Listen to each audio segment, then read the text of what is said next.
So, what's up, chat? So, you guys see it, right?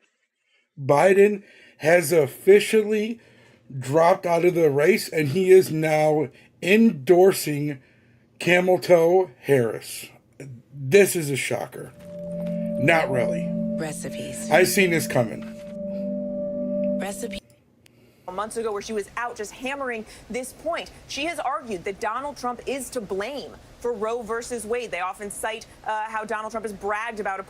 Here's how dumb they are, right? Roe versus Wade was based on a false court case, right? The whole case ended up being fake. Appointing three of the Supreme Court justices who overturned The chick was that lying. decision. And they have argued that all of these restrictions that we are seeing put in place across the country are Donald Trump's fault. That is an argument you are going to continue to hear Vice President she's a Harris, Riri. perhaps nominee Harris, make in the future. But there are just a lot of questions here still to unpack before you can even imagine, how all of these changes will change the actual campaign's argument. The good thing is she has been out on the trail. Look, she has been out. She's been making the case. That case will not change. But there's certainly a lot of questions about what this.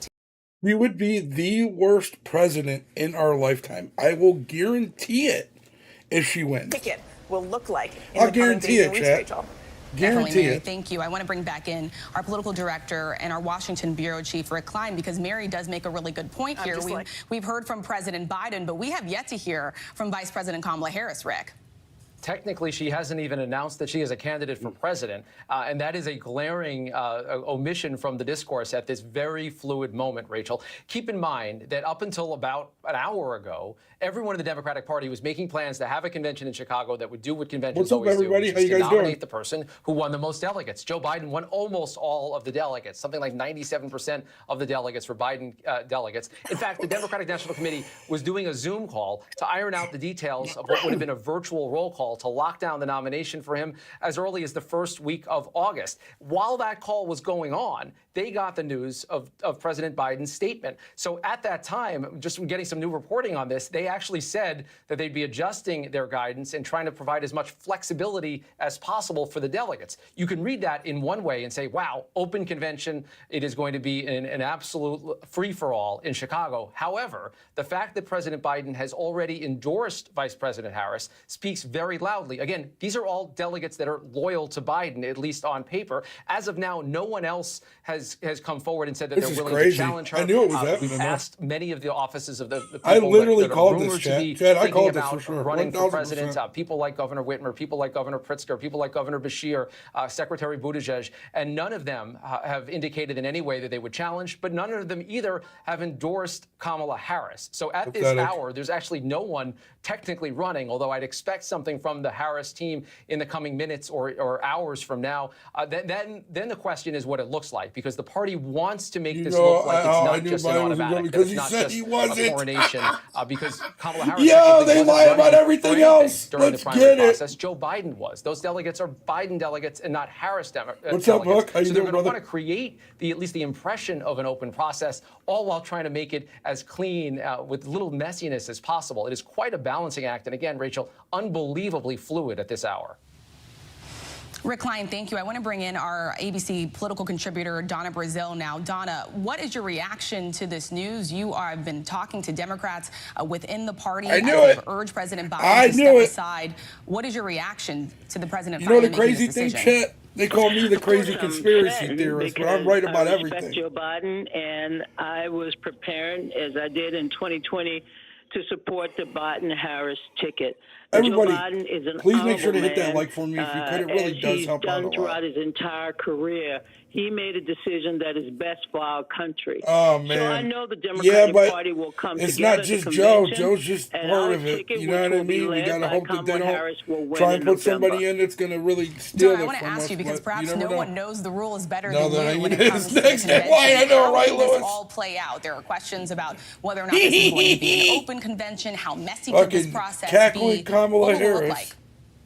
Well, I've always said my shorthand was Part A was Biden-Harris. Part B was Harris and her running mate. Part C would be an open convention where Harris would likely That's just have to common go and sense, get you the delegates weirdo. that she Yeah. has earned. Remember, A, these are Biden. B, delegates, Kamala. and she C, will have someone to else. ensure Duh. that she has Are the we requisite just number, like talking to common secure the sense now? nomination. Duh. I know the vice president. I know that she would be the she would Same thing with be the and Republicans. is If the it's not, if strongest it's Trump candidate. and Vance, She's been if not battle-tested, Vance and somebody battle-scarred. else, if She not knows the another job party, and knows another the other group of pressures of a people. national Like this is just campaign this lady just speaking common and sense, that like she's you saying cannot some teach type of to delightful anyone thing or on the something. spot. She knows how to make a case and is ready to take on former President Donald Trump. And, I think she can really lean into this thing about vision, the vision for the country, making sure the people who work hard can get ahead, that our basic rights are secure, and everyone, including the President of the United States, plays by the rules. So I'm looking forward to this campaign. Again, my heart is heavy for Joe Biden, who I've known for over 37 years. Biden wasn't going to be Trump. No, neither one of them are, bro. He's a phenomenal man, a good man. No, she's terrible. Sure She's terrible, Huck. But listen, don't think that, though, because I know a lot of liberal friends and a lot of liberal females, and they literally just voted for her just because she's a female and deleted me off of Facebook and stopped talking to me and everything. Literally just because she's a woman. So don't think that they won't do that shit, bro. These women are brainwashed. Is a good man, and I'm looking forward Wait, this means it's not fair for to that. helping in any way I can. Yo, what if we got Kamala I'm Harris going to argue that this would be a smooth process that plays out, though, at the convention, Donna. I appreciate it, Flacco. Well, look, I cannot speak. I just got off a call. We just certified over 4,000 Americans. What if we got a Kamala Harris? Yes, I'm a member of the DNC, but I'm also on the credentials committee, so it was my great honor today to certify. This was my first opportunity in my political career to serve on the credentials committee. Yeah, that's for sure, Flacco. And it comes 60 Oh, without a years doubt. after All Fannie these Lou these people are just puppets. They're all just Atlantic puppets. City That's and all. was begging for That's why they're trying to do what they do to Today, Trump. we are That's going why they to make do sure all that this no stuff. American Because is turned around. That I hope everybody it's not who's Newsom. been He's involved in already this process, my all state. 14 million It's not Americans just plus Newsom, no. will It's have a just seat at the table liberal in 29 Democratic days in politics, Chicago. Lewis. It's just Donna, let me completely ask you, changed from because obviously the California party was very divided on calling on the a president to step aside. As of just fucking- before the president made I this don't know how announcement, to we say- heard from paradise 40 Democrats to calling now on the it's just president like- to step aside and drop out of You this don't even want race. to go there. Do you Like, bro, believe my that this buddy- is a my party one that friend would lives in rally Cali, behind Vice and he's President from Kamala here Harris, in Ohio, the vice president and that he the tells president me all himself the has now time, bro. endorsed in this Or he race? told me the one And what time, is he's your like, message to back those in the who days, may he's not like, I think would've that told she you is guys the to best come here fit? and visit me. He's Well, like, now I'm telling you first of guys all, stay the fuck anybody away who would from like this to place. step up today, tomorrow, maybe next week, I We're gonna hope send him this not next too season. long. Kamala Harris is ready. I say that because she has been out there all throughout this year, campaigning from Michigan to Florida, just the You other think day to Hillary will North swoop in, Carolina. Kim? You really think that, bro? She was out on the West Coast. She's ready. She is ready. As I mentioned, she is battle scarred, but she's also battle tested. She knows the job and she knows the pressures of a national campaign. You can't teach that. So she's going to make a case to the delegates. She's going to make the case. You guys, to let me know if the video's too loud. Because Will just messaged me and said the video's louder than me.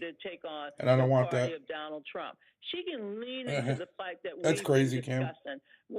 Everybody, we got 10 people in chat. Can we get 10? Can we get 6 more likes, please?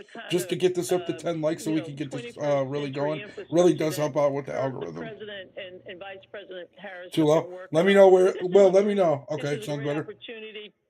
Maybe like democracy works. The president here? of the United States said basically in his letter, "I'm How ready about to there, pass Will? the torch. I'm ready to see a new generation," and he did that. And I'm proud of Joe Biden for his courage and his tenacity. He didn't have any courage. He just went up there and he was a puppet. What kind of courage is she talking about? He literally went up there and was just a mere puppet for the Democratic Party. That's it. Chances of winning in November. There was also a lot of concern about the impact. You ain't ready, bitch. Staying in the race, also on the House and the Senate. You ain't ready, bitch. Hang on to majority in the Senate and also possibly win the majority in the House. And that, we think, was likely one of the driving arguments that may have pushed him to make this decision. We know I don't care, dude. Only weak men will vote for a woman. I don't give a by fuck. Democratic leaders Chuck Schumer, Hakeem Jeffries, the powerful former Speaker. If there was a woman, I don't care. I don't care what anybody says. If there was a woman running right now for president on the Republican side, I wouldn't vote for her. He could be a drag on Democrats. Women are not meant to run this country. To pick up on what you were discussing there with Donna, women are meant to the next be generation, protected. right? The president is passing the torch, but who is that next generation? Oh, it's Jose. We are now Okay. hearing from several of Why do you keep governors making that so have many really, different names, dude? been in the spotlight, many wondering if they would jump into this race or if the president were to drop Just out. keep as one he is now fucking page, announcing. Jose, you What's son of a interesting is bitch. that they all bear something in common, all of these statements. We have heard from Gavin Newsom in California, from Gretchen Whitmer, from Governor Shapiro in Pennsylvania. I know, right? All of them praising President Biden. Fuck it. I don't care. we read They you can some of this. demonetize Josh me for Shapiro that. saying the That president just means is I a know I'm patriot speaking the who truth. served our country honorably in the Senate and as vice president, and it's one of the most consequential presidents We in should be allowed modern to have history. He's got an opinions. incredible amount done to move our country forward, defend Oh our my democracy, God. and Leave protect Richie real alone. freedom, saying he's proud Yeah, they to work really by will, his side Louis. and grateful Leave Richie for out of his this, Flacco. leadership. You don't have Gavin to do Newsom that, saying you son something, of a very bitch. similar, So you gotta be describing calling you President Biden as a Flacco. leader who's fought hard for working people and Should delivered change your name to astonishing Feo. results for all Americans. What they aren't talking about here, and guaranteed it is very early in this discussion, is Kamala Harris and whether they would then support the vice president if she were to run for the top of the ticket. Because, of course, there's been a lot of question about whether these other and that was governors would what be I interested said. in jumping Honestly, into the race, Hook, or possibly what happened would in like to be a Pennsylvania? vice presidential pick were Kamala Harris to be at the top. No. Mary, good point that He you're thinks he's making here, fucking that there's a good lot of looking or mention of something. President That's why he Biden put Flacco. and praising President Biden. Not a lot of mention This right was now the plan. Vice Yeah. President Kamala Harris. So let's I take thought that, what happened to our at Chief the Washington rally might correspondent, have happened John at the Carl. debates, bro. John, talk about some of the challenges that Vice President Kamala Harris faces. Oh my God! Shut up, Jose. Leave Pickle alone, bro. She He didn't is even the do anything. I don't even absolute think he's in prohibitive here. front runner to replace Biden on top of the ticket. The fact that she's the vice president, the fact that Joe Biden has. Remember we talked about you being a better person, absolutely. dude. But there are doubts within the Democratic Party about how strong a candidate Harris would be. He won't be a strong candidate at all. This is Everybody, not a please done make sure to deal, hit that and like for Donna me. Brazile knows the party as well as Yeah, anybody. She's on the you rules graduated committee college for the now, convention. bro. It's time to She grow the understands how this is fuck gonna up, play out. Jose.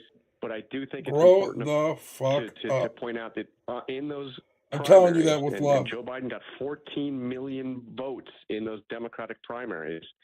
Those ballots listed a single name, and that name was Joe Biden. Okay, proud of Kamala you. Harris's name was not on the ballot in any of those primaries.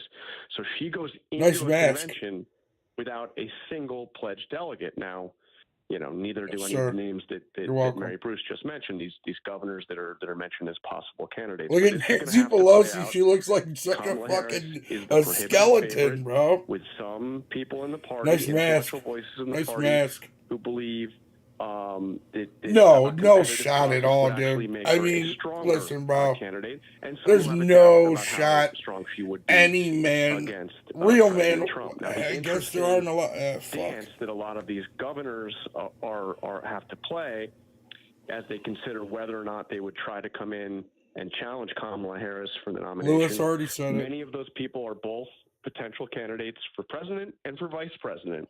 Why do they keep So, showing her wearing you a make mask? move I to don't get challenge it. Kamala Harris, This isn't that probably moves you 2020 anymore, my considerably down dude. the list of potential This is running virtue mates for her. signaling at So its it's finest. It's gonna like, be a oh, very look, interesting she did dance what to was play right out, during but it is not a COVID. done Like, deal. dude, She's the you ain't got to show those prohibitive pictures. favorite in this, but it is not a done deal. And I think Mary raised a very important point, which is all of these statements from these big name Democrats who could potentially be on a ticket. None of them, at least to this moment. Bro, none of them can touch her, bro. See what Charlie Kirk has to They say. say if it's too good to be true, None it must be. of them can WGA, touch her. people Touch him, who I agree mean. with the same accreditation. None of them can touch Trump, bro. Like, none of them. I don't care who it is. Nobody's touching him. Gavin Newsom's fucking a worthless tool. Yeah, I do. Hi, I'm JT, and I'm actually very glad for him, Flacco, or Jose. I keep calling you that because I see your name. I'm actually glad for him because I've said all along he needs to just go and relax. Alcoholic Harris, I know, right? Fucking side chick To Harris. successfully execute the duties of the presidency. Excuse me, with dealing with everything we have to do with, look, if we finally beat Medicare, Vivek, that was quite a contemplation. You saw this coming. What do you mean by we're running against a system or a machine for people that just think this is two candidates going up against one another? So it's a managerial class. I strongly believe the that he deep does state, not have a lot of just in years three-letter left, agencies, that's where so it he begins, but needs it's a to. system that permeates the entire He should political go just apparatus, relax and, the you super know, PAC I mean, industrial complex, I thought he was the a woke terrible industrial president, complex. but It's a he machine was our that uses these president. politicians as Yeah, puppets. Big Mike. That's And what I'm so hearing. far, Biden's It's going to cognitive be bad deficits, for they have us. not been a bug, they've been a feature. Now they turn to They're Kamala trying to Harris. steal back She black suffers votes from from us. cognitive deficits of her own. Let's be very frank about that. But again, if she was too intelligent, that would actually be an impediment. So her cognitive deficits are also not a bug, but a feature for this managerial complex. And I think that's what we got to remember. Keep our eye on the ball. That's what we're going in to dismantle, right? I think we have a historic opportunity to get in there and actually shut it down. And I think that's a powerful message for President Yeah, Trump. definitely. He was I think a lot of terrible. independents see the will of that managerial bureaucracy draining the lifeblood out of our republic. And it's even drained the lifeblood out of the modern Democratic Party. A lot of disaffected Democrats will come over too. They'll understand if they can lie to you about this, there will be. right? They can lie to you about the Hunter Biden laptop. They can lie to you about the origin of COVID. They can lie to you about the Russia collusion hoax in 2016. This time, it seems like every election, there's at least one major lie in the lead up to it. This time, they can lie to you about whether Biden was or wasn't the commander-in-chief. Right now, Biden is in a quite literal sense, the person we call the president is not the commander-in-chief. We'll live stream it. That's a lie of historic 1,000%. proportion. Everybody, Now people have been you able to guys, see you got to through make it. sure to And I hit just that think like that for that's me gonna for real. hopefully, It Charlie, really be helps out a presented lot. the We right got way, bring a 7 lot of people in people here. over We to our got 4 side. likes. Even if you hit the dislike, that's whatever it is, the what it question, is. which is, what does a disciplined, effective move by the Trump campaign, the Trump Who's your campaign, team on our there, movement, Vivek, Jose? look like? Is it your Not getting college you too went big to, in the or did horse you race. go to, What like, is I our don't know what messaging? college you went Because to? if we're honest, they're in a weak spot. They don't have a candidate. What's up, They chat? don't have a nominee. There's a lot of palace intrigue. Specifically from a messaging standpoint, what would your advice, what would your guidance be these next couple of weeks for us to be able to get their favorability numbers down before they even get out of the gate? Yeah, so I've shared this as my perspective. I could be No, they're you know, going to pick could be wrong on Harris this, most but it's likely. my firm I opinion. think where I don't what you think were the right saying, strategy it's is going to just be to Harris come and out of the Obama and gate Michelle, start attacking Kamala or Harris, it's going to because I think be. that reflects I could see them doing not have, Hakeem right? Jeffries, She suffers the Michelle. same deficits that Biden does cognitively upstairs. I'm talking about, and so I think that the Oh, reality is okay. our message should be: we don't care who we're Hey, up dude, you went to against, because college. I here's went who we to are and what community we college actually too. stand for. We've got a U.S. president who literally Yeah, well, guess we defied will. the odds. Nobody's and the voting. I rest don't. of history to stand Tim. up and fight I for the future.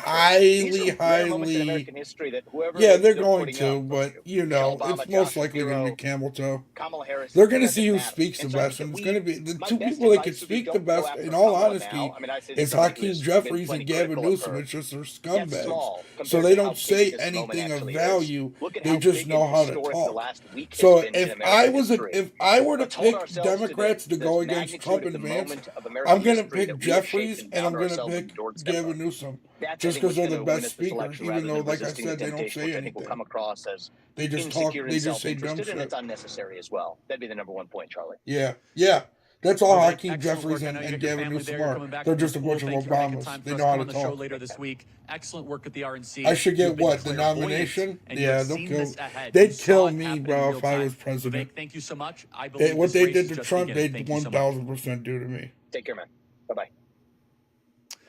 Email us, You're talking about the charliekirk.com. game. We're loading Tyler Boyer up here, and I think we still have Jack. I don't know. The tech is not clear to me. I got my I wanna thank some of our PS5, man. members, I don't know. I might. charliekirk.com. Again, you guys get a hat. All It right, takes 2 have a weeks good to one, get it to Jose. you. I could sign it if you'd like.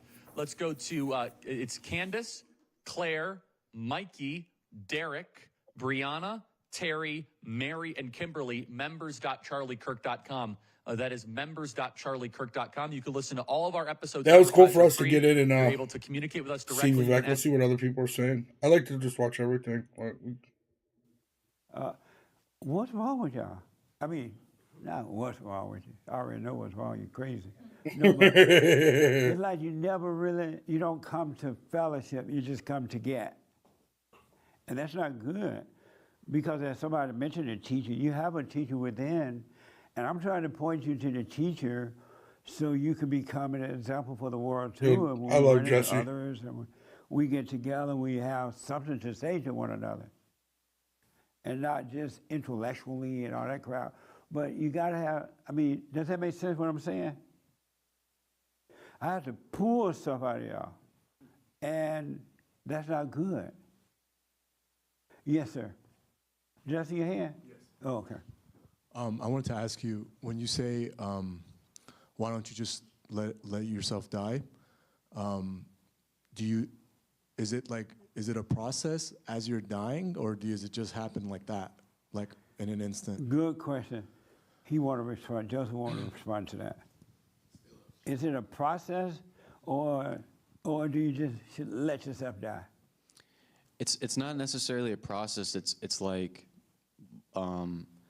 you get to a point where the prayer starts to become your life, and you're like, nothing's really bothering you. You kind of just I don't want to say invincible, but you're kind of just like. All right, we don't have to watch that though. We'll watch.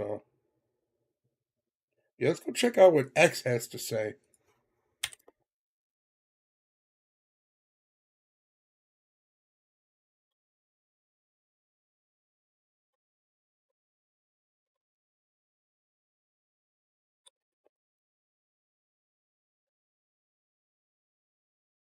All right, so let's see. This is what he wrote. My fellow Americans, over the past 3.5 years, we had made great progress as a nation. No, we haven't. That's a complete lie. So we're going to fact check this.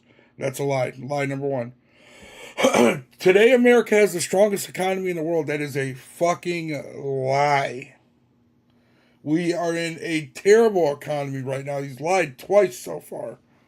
We've made historic investments in rebuilding our nation. That's a lie. In lowering prescription drug costs for seniors, only seniors though, and in expanding affordable health care to a record number of Americans. This is all just bullshit. We provided critically needed care to 1 million veterans exposed to toxic substances. That's a good thing. I don't know exactly what that means, but that's a good thing. Yeah, but it doesn't matter. Our economy is shit. Passed the first gun safety law. That's not a good thing in 30 years. Appointed the first African-American woman to the Supreme Court. That doesn't matter. It's about what you can do, not your color or your skin. So that, who cares about that? And passed the most significant climate legislation in history of the world. That's not a good thing. America has never been positioned to lead than we are today. No, dude, we are weak today. What does it say? Oh my God, Cam, that's great. I know none of this could have been done without you. Yeah, all you morons have voted for this. The American people. No, not all the American people, half the American people.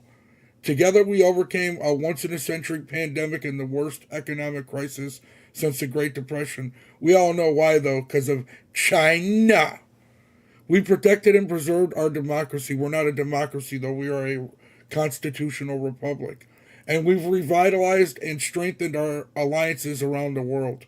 No, we haven't. What is he talking about, bro? What is he talking about? We're literally on the brink of World War III. We were cool with North Korea. Dude, we were cool with everybody. Dude, what is this guy talking about? It has been the greatest honor of my life to serve you as president, as it should be. And while it has been my intention to seek re-election, I believe it is in the best interest of my party and the country for me to stand down and to focus solely on fulfilling duties as president for the remainder of my term. I want to know what happened to him, what they say to him. You know what I mean? I want to know what they said to him.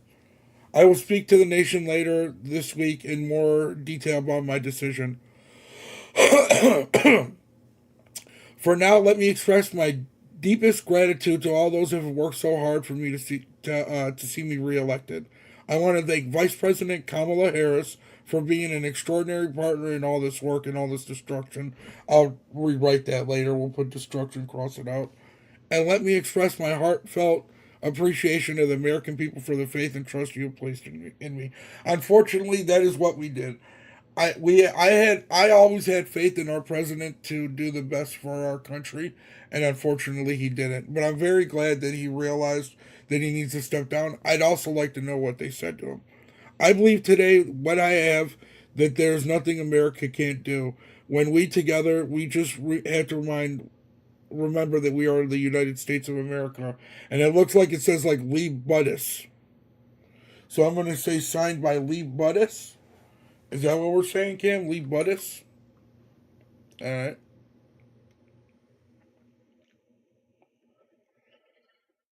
As the most failed, unsuccessful nonprofit. Yeah, I agree, Benny. I agree. Wow, that's crazy. Lease a 2024 Tig. Surprising, and I do think there's some lessons for us to keep in mind to stay successful right now. So It's funny. We go to one and we're talking to Vivek. So please, I just want to set up here. You are the most right man in America right now. You are the most correct man in the country. I wish it weren't so. I mean, I said this in the Republican debate stage a year ago. The media, that was the NBC debate. They roasted me. They called me a conspiracy theorist. And as you know, Ben, even on a darker note, I have worried for a long time. I said this in the campaign trail in Iowa. You were right there with me. It was uncomfortable, even for a lot of Republicans, when I worried they weren't going to let Donald Trump get to that nomination last week. But I think divine providence guided him there nonetheless. And we're in a strong position now. I think the reality is we got to avoid making the mistake of thinking that we're up against a candidate here. We're not. We're up against a machine. And the more we see it that way, the more we understand what's actually going on. I actually just had a good conversation with President Trump. I think his head's in the right place. I think the right answer is it doesn't matter who they put up, right? We stand for our own vision of who we are and what we stand for, irrespective of the machine we're up against. Maybe it's Kamala. Maybe it's not. I personally, you're not going to hear me come out instantly just attacking Kamala. I've been plenty critical of her. I just don't think that's the right strategy for us. I think it looks unnecessarily insecure to say that, oh, now that it's not Biden, it's Kamala. It's a machine anyway. Yeah. And regardless of the machine's activity, He's right. He's 1,000% right. And President Trump, and I think the convention overall, did an outstanding job of laying that out for the country. So we're coming off of, I think, a position where we're insulated from this a little bit. Complacency isn't an option. I did see a lot of people last week celebrating like this thing is over. In some ways, this thing hasn't even begun. But we're in our strongest position if we don't just fret and say, oh, my God, it's not Biden. Now let's train the fire on Kamala. It's almost you don't need to, right? This woman, I've never run for president before. I made it to the Iowa caucus. I got 8%. She was, a U.S. senator with a pedigree track headed there. She didn't even make it to the Iowa caucus of her own party's primary nomination process. So people don't inherently like her. Look how many people I would say forget training the criticism on Kamala Harris or anything else. Forget that. I think that's the wrong. It's a knee-jerk temptation. It's the wrong way to go. Focus more on the ideals of our founding and why Donald Trump is going to be the person who's going to do that. He picked a great vice president last week, a good friend of mine. I think we're in a strong position to focus on our own vision, and that's what I'd encourage us to do. I wouldn't mind Trump picking Vivek either. This for a very long time, yet even I, when we were on a stage together, surrounded by a couple thousand people 2 days ago, and you were giving a live interview, and I said, Vivek, Joe seems pretty stubborn in all this. And you said with confidence, Eric Trump right next to you, kind of laughing in your face. Eric Trump laughing in your face. You said, no, man, no, it's still not going to be Joe.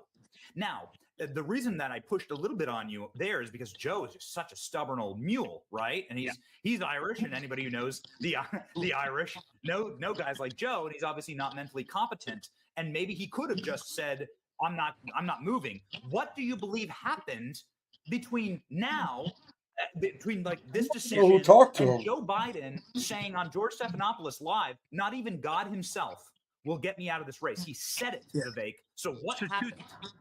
Two things. Sometimes God got God is a more powerful motivator than God. He'll be in the cabinet. In the literal sense of it. But I've said this for weeks. I do think what they've probably been doing behind closed doors, and I'm not in the business of speculating on facts. I'm just in the business of tracking incentives, right? We know the Biden family is responsive to incentives of what leaves their family best off. I mean, this country has suffered as a consequence. We've talked about that in other contexts. So they've been negotiating the exit package. So I feel like they must have reached terms on what the exit package looks like. Not just financial, but just the sense of cultural currency that they're going to make sure he has. The thing about Barack Obama is if he leaves the White House, say what you will about him, he writes a book, people want to read the book, right? Or it goes on to Netflix for a deal, they'll want to hear what he has to say. The problem with the Biden family is they've felt very insecure that when he leaves the White House, they're done, right? That whole family, nobody cares about reading a book that he writes, even a word that he puts on a piece of paper, let alone broader thoughts that he might have in the future. Bro, why So I did they think one bring of the things Robert they need to do Kennedy is back? offer them that golden parachute. And so I'm sure that those terms were, in these last few weeks, what I believe we've been seeing in his reluctance is really just part of a public negotiation. The other thing I would say, though, Benny, is it comes back to this is, okay, what if Biden would refuse to leave? It again indulges Without a this doubt, myth Cam. I have no that doubt about really it, brother. is down to No human doubt. agency at all. It's not. These aren't individuals. The other side we're up against, it's a collective. It's a machine. The idea that there are individuals with their own agency making these decisions isn't an illusion, right? I mean, that's just an illusion. It's an easy trap to fall into because you see individuals who will look you on the screen and, you know, on the TV screen or look you in the eye, and it feels like it's a real person. So, like, I don't fault people for falling for that illusion. But once you see it, you can't unsee it. Those are really just illusions, projections of agency, of human agency, when in fact it's this managerial machine that's designed to crush the will of the citizens. Not crush conservatives even, to crush the will of citizens, right? And that's what this rise of the managerial class and the managerial machine is all about. And so once you see that, we start to realize how irrelevant it is what Joe Biden says on a given day. The machine will take care of any one of its cogs, right? That's the exit package I'm talking about. That's the golden parachute. But once you understand the macro picture is, it's an artifice, it's an illusion to think of that these people, such person says they don't want to run, such person says they won't leave the race. It doesn't matter. It's what the machine actually ultimately determines the outcome is going to be. And, you know, the more we see it that way, the more we recognize that's truth. You know, there's a lot of these things that people say you've been right about a lot of these predictions. It's actually not, I mean, I'm wrong about a lot of things too, but it's not that hard to be contrarian and to be right if you understand the incentives, the amalgam of incentives that roll up into that machine. I can't do that. That's actually what we got to understand we're up against. And we're not running against a person, we're running against that machine. And you believe that? I believe we're up against a managerial machine. And I think that if we own that message, right, as opposed to we're against Kamala or against someone else, I think that's going to bring a lot of independence along. Because I think a lot of people, even a lot of Democrats who've been Yeah, they might as well, Cam.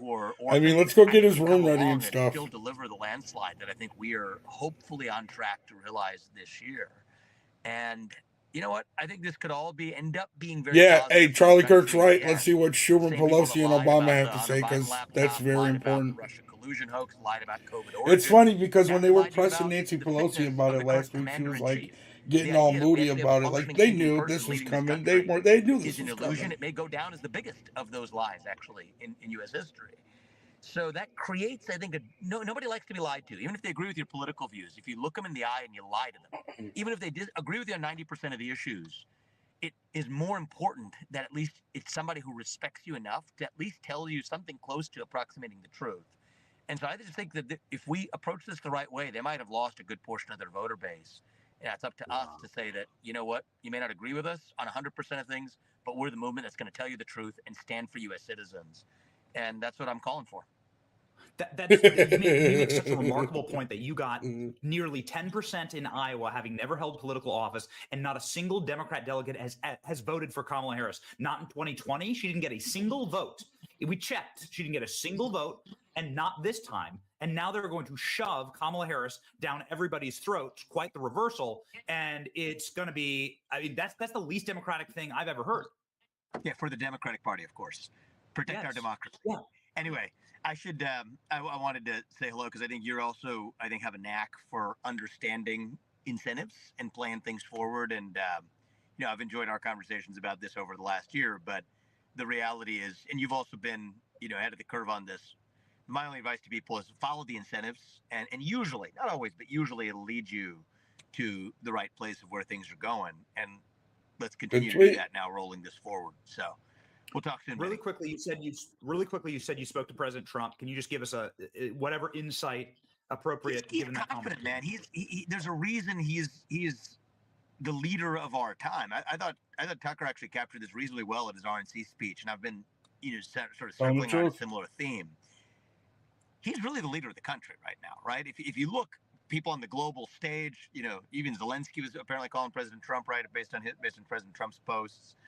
It's one thing to say that you have a nominal president when that president is itself somebody who the Democratic Party says even can't be competent enough to be a candidate, the idea that that person is really running in the leader of the country is an illusion. Donald Trump's the leader of the country right now, and that's the answer. It's and, true. He's not yet the president. He's been the president. He's not yet the president again. But functionally, he is effectively occupying the seat that most Americans, when they look in their heart to say, who's the leader of my nation, right? I think that's something that most citizens need. It's the idea, just like a child in a household generally needs. Okay, here's my mother figure and my father figure. In a household, as you need that in your heart. As a citizen, you need in your heart the idea that who's the leader of my country? And I don't think that the person who people think of right now and the leader of their country in their heart that fills that vacuum is, oh, it's Joe Biden. It's Donald Trump right now. And I think that he has. Ladies and gentlemen, we have a connection drop with Vivek, our dear friend. Hey, you got me, Benny? We got your back. Yeah, we got your back. I'll just say this in closing. I should go.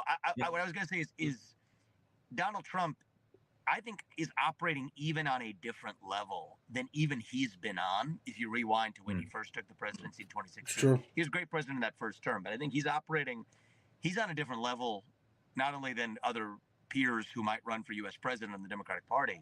He's even on a different level than even a past version of himself, I believe. And I think he sees greatness ahead. And I think that he is elevating himself to rise to that occasion. And so I just love the space he's in. And you ask people in this country in your heart, who's that leader of the United States of America in your heart, right? Not the person who's technically the U.S. president, but the person who's the leader of this country right now. It's unambiguous who that is. Wow. You still think it's going to be Michelle Obama? Last question. I think there's two choices. I mean, while we're at it, right? I may be wrong on this. I think I said more recently, it's got to be two people. It's either Kamala or Michelle, because either one checks their identity politics issue.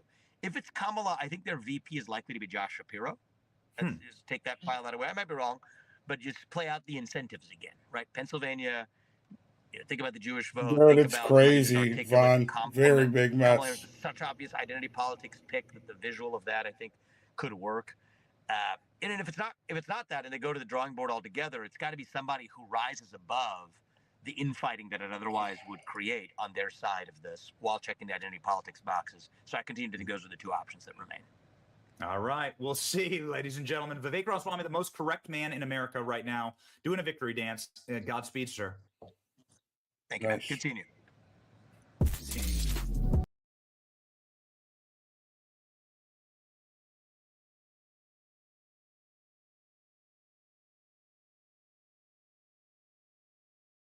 Let's see. Building your online business?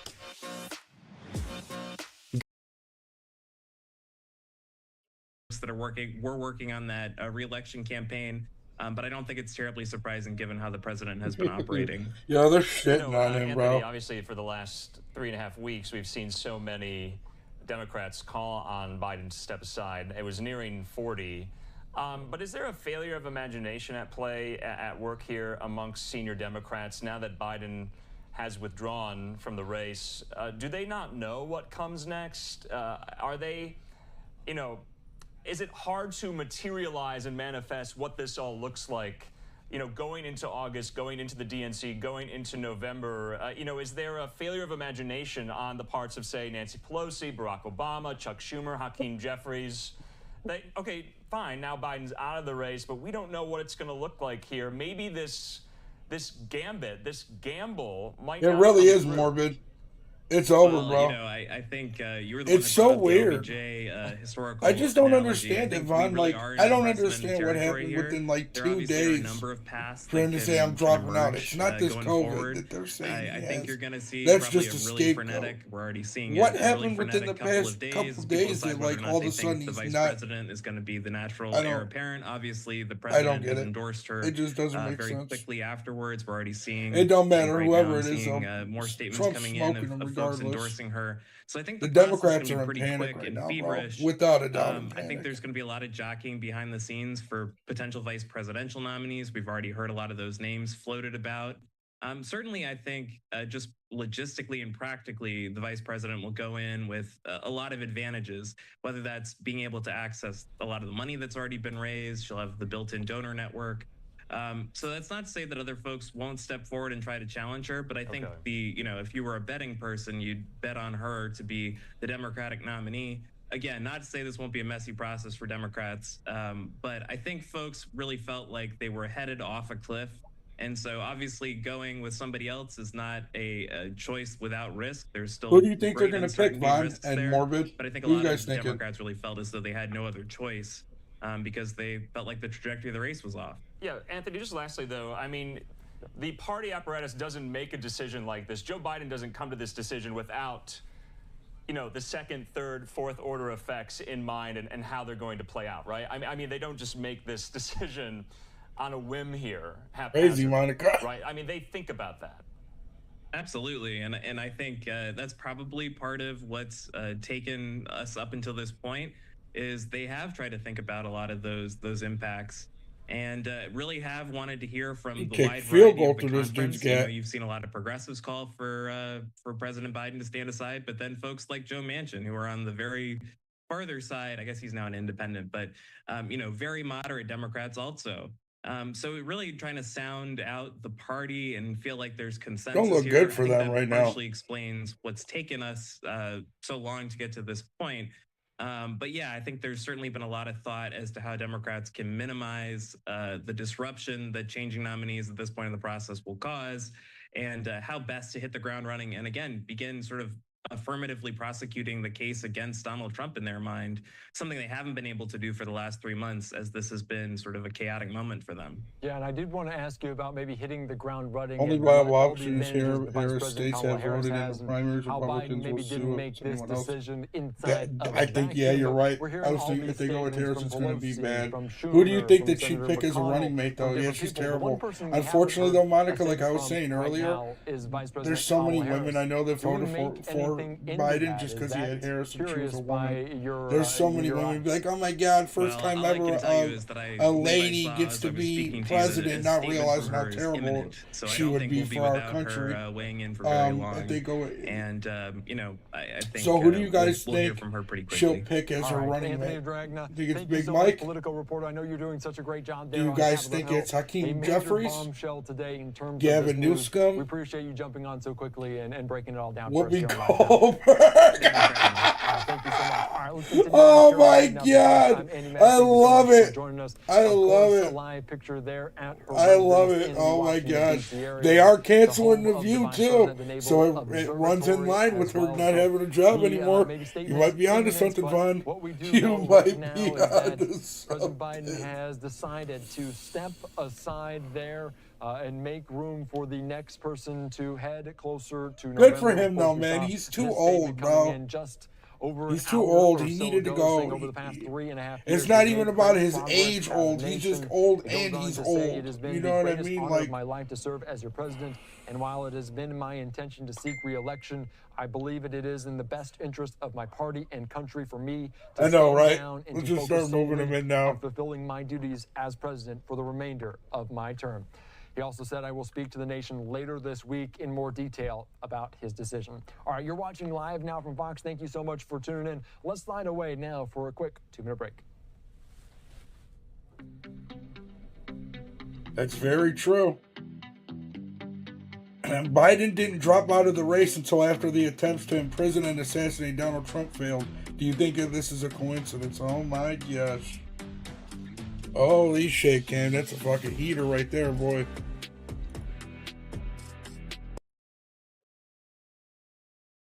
Oh wait, this is the one we were just watching. Oh man. So everyone in Ohio wants to know, what's the best way to get into the industry in 2024? You see people starting their own businesses left and right, making a ton of green. We don't know I didn't exactly do if it. superdelegates, those elected party officials, will be able to vote on the first ballot or not. They have not formalized the rules around that virtual roll call, around any roll call. We know that those rules were set to be put in place this week. So at this stage, Rachel, we are going to be tracking every meeting that the convention staff has, that the DNC party staff has, as they have to rewrite these rules or vote on these rules with such a different sense of urgency, with such a different political landscape, Rachel. Yeah, Mary Allison, I know you personally will be tracking that for us as well. I want to go back to our chief Washington correspondent, Jonathan Karl. Jonathan, I've been thinking about some of the conversations that I was having on Capitol Hill with many senators, and there were some senators who didn't want to come out publicly and call on the president to step aside until there was sort of this plan in place on who potentially would step up and become the Democratic nominee. We've been following these movements in real time. This breaking news, the president announcing he's going to step aside. Then we saw that post on social media. I can't stand her waves. Vice President It's Kamala all so Harris. fake. And then it was sort of this silence from some of these statements where they were commending President Biden, but not necessarily jumping to the defense or endorsing Vice President Kamala Harris for the job. Has that changed in the span of the last few minutes? It's starting to change, Rachel. We're starting to see statements from some key senators that are not only commending Joe Biden for taking the decision. All right, now you guys need to tell Trump to stand down. Like, no. They believed he was going to lose.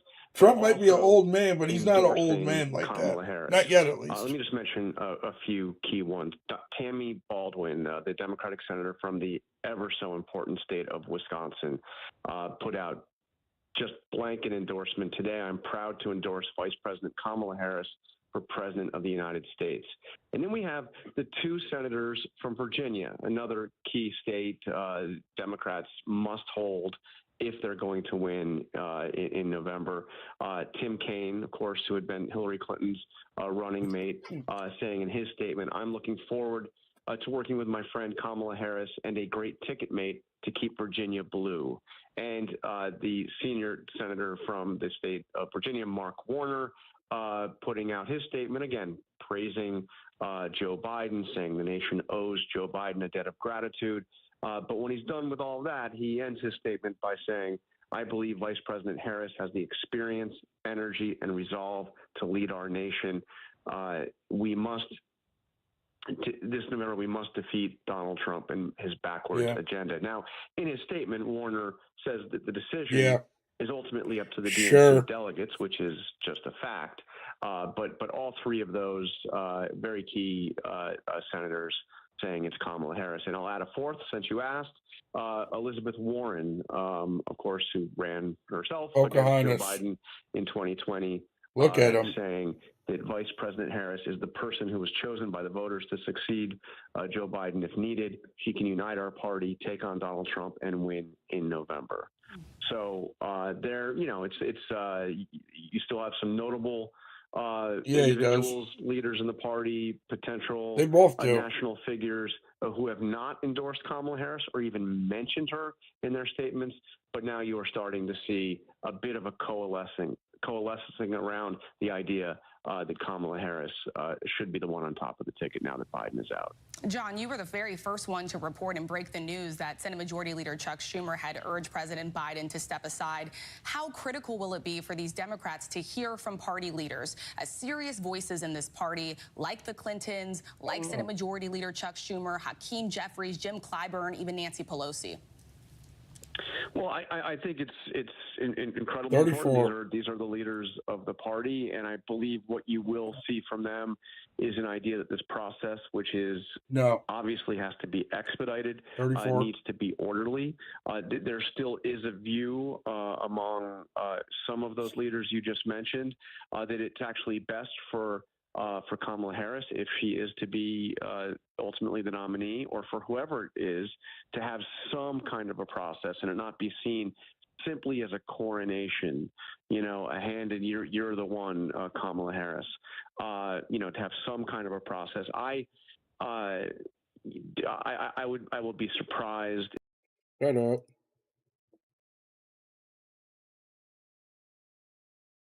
My page. How do I go? Okay, yeah, right here.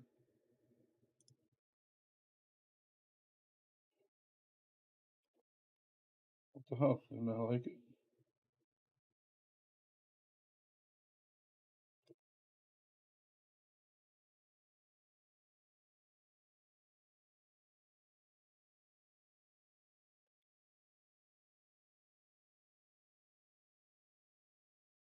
Yeah, we'll just go to it, Cam.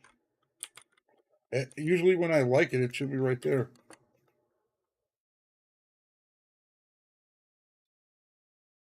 And so I'm going to be on the phone tonight calling delegates, getting them, because we have work to do. And so I'm going to be on the phone tonight calling delegates, getting them, whipping them up, trying to get them on board for Kamala Harris. I don't think that's going to be a difficult task. And anything else the vice president needs to do, I'll be there, because right now Kamala Harris has her work cut out for her. She's running against the oldest nominee for president of the United States in American history. And so when you have this type of change election, when you have this type of... They're trying to use this shit. It's a question of whether or not you want to go backwards with Donald Trump or forward with Kamala Harris. I mean, the man is nearly 80 backwards years old. with Donald Trump. So the question is, can he serve another 4 years? I'm not sure he can. This is what they're doing? Get the fuck out of here. This is what they're saying now. This is what they're saying now. Okay. What?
These people are morons. If there is a serious challenge mounted. Hold on, listen to this, Monica. To do. And so I'm going to be on the phone tonight calling delegates, getting them, whipping them up, trying to get them on board for Kamala Harris. I don't think that's going to be a difficult task. And anything else the vice president needs to do, I'll be there, because right now Kamala Harris has her work cut out for her. She's running against the oldest nominee for president of the United States in American history. And so when you have this type of change election, when you have this type of generational divide that you have, it's a question of whether or not you want to go backwards with Donald Trump or forward with Kamala Harris. I mean, the man is nearly 80 years old. And so the question is, can he serve another 4 years? I'm not sure he can. Yeah. How pathetic. How pathetic to try and use that as anything. How pathetic. Oh my God.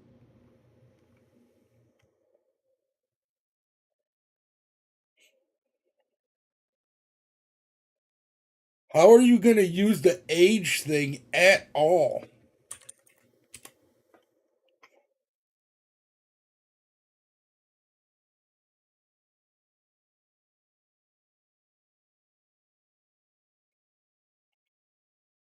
They don't go live on their stuff? Franklin University makes it possible.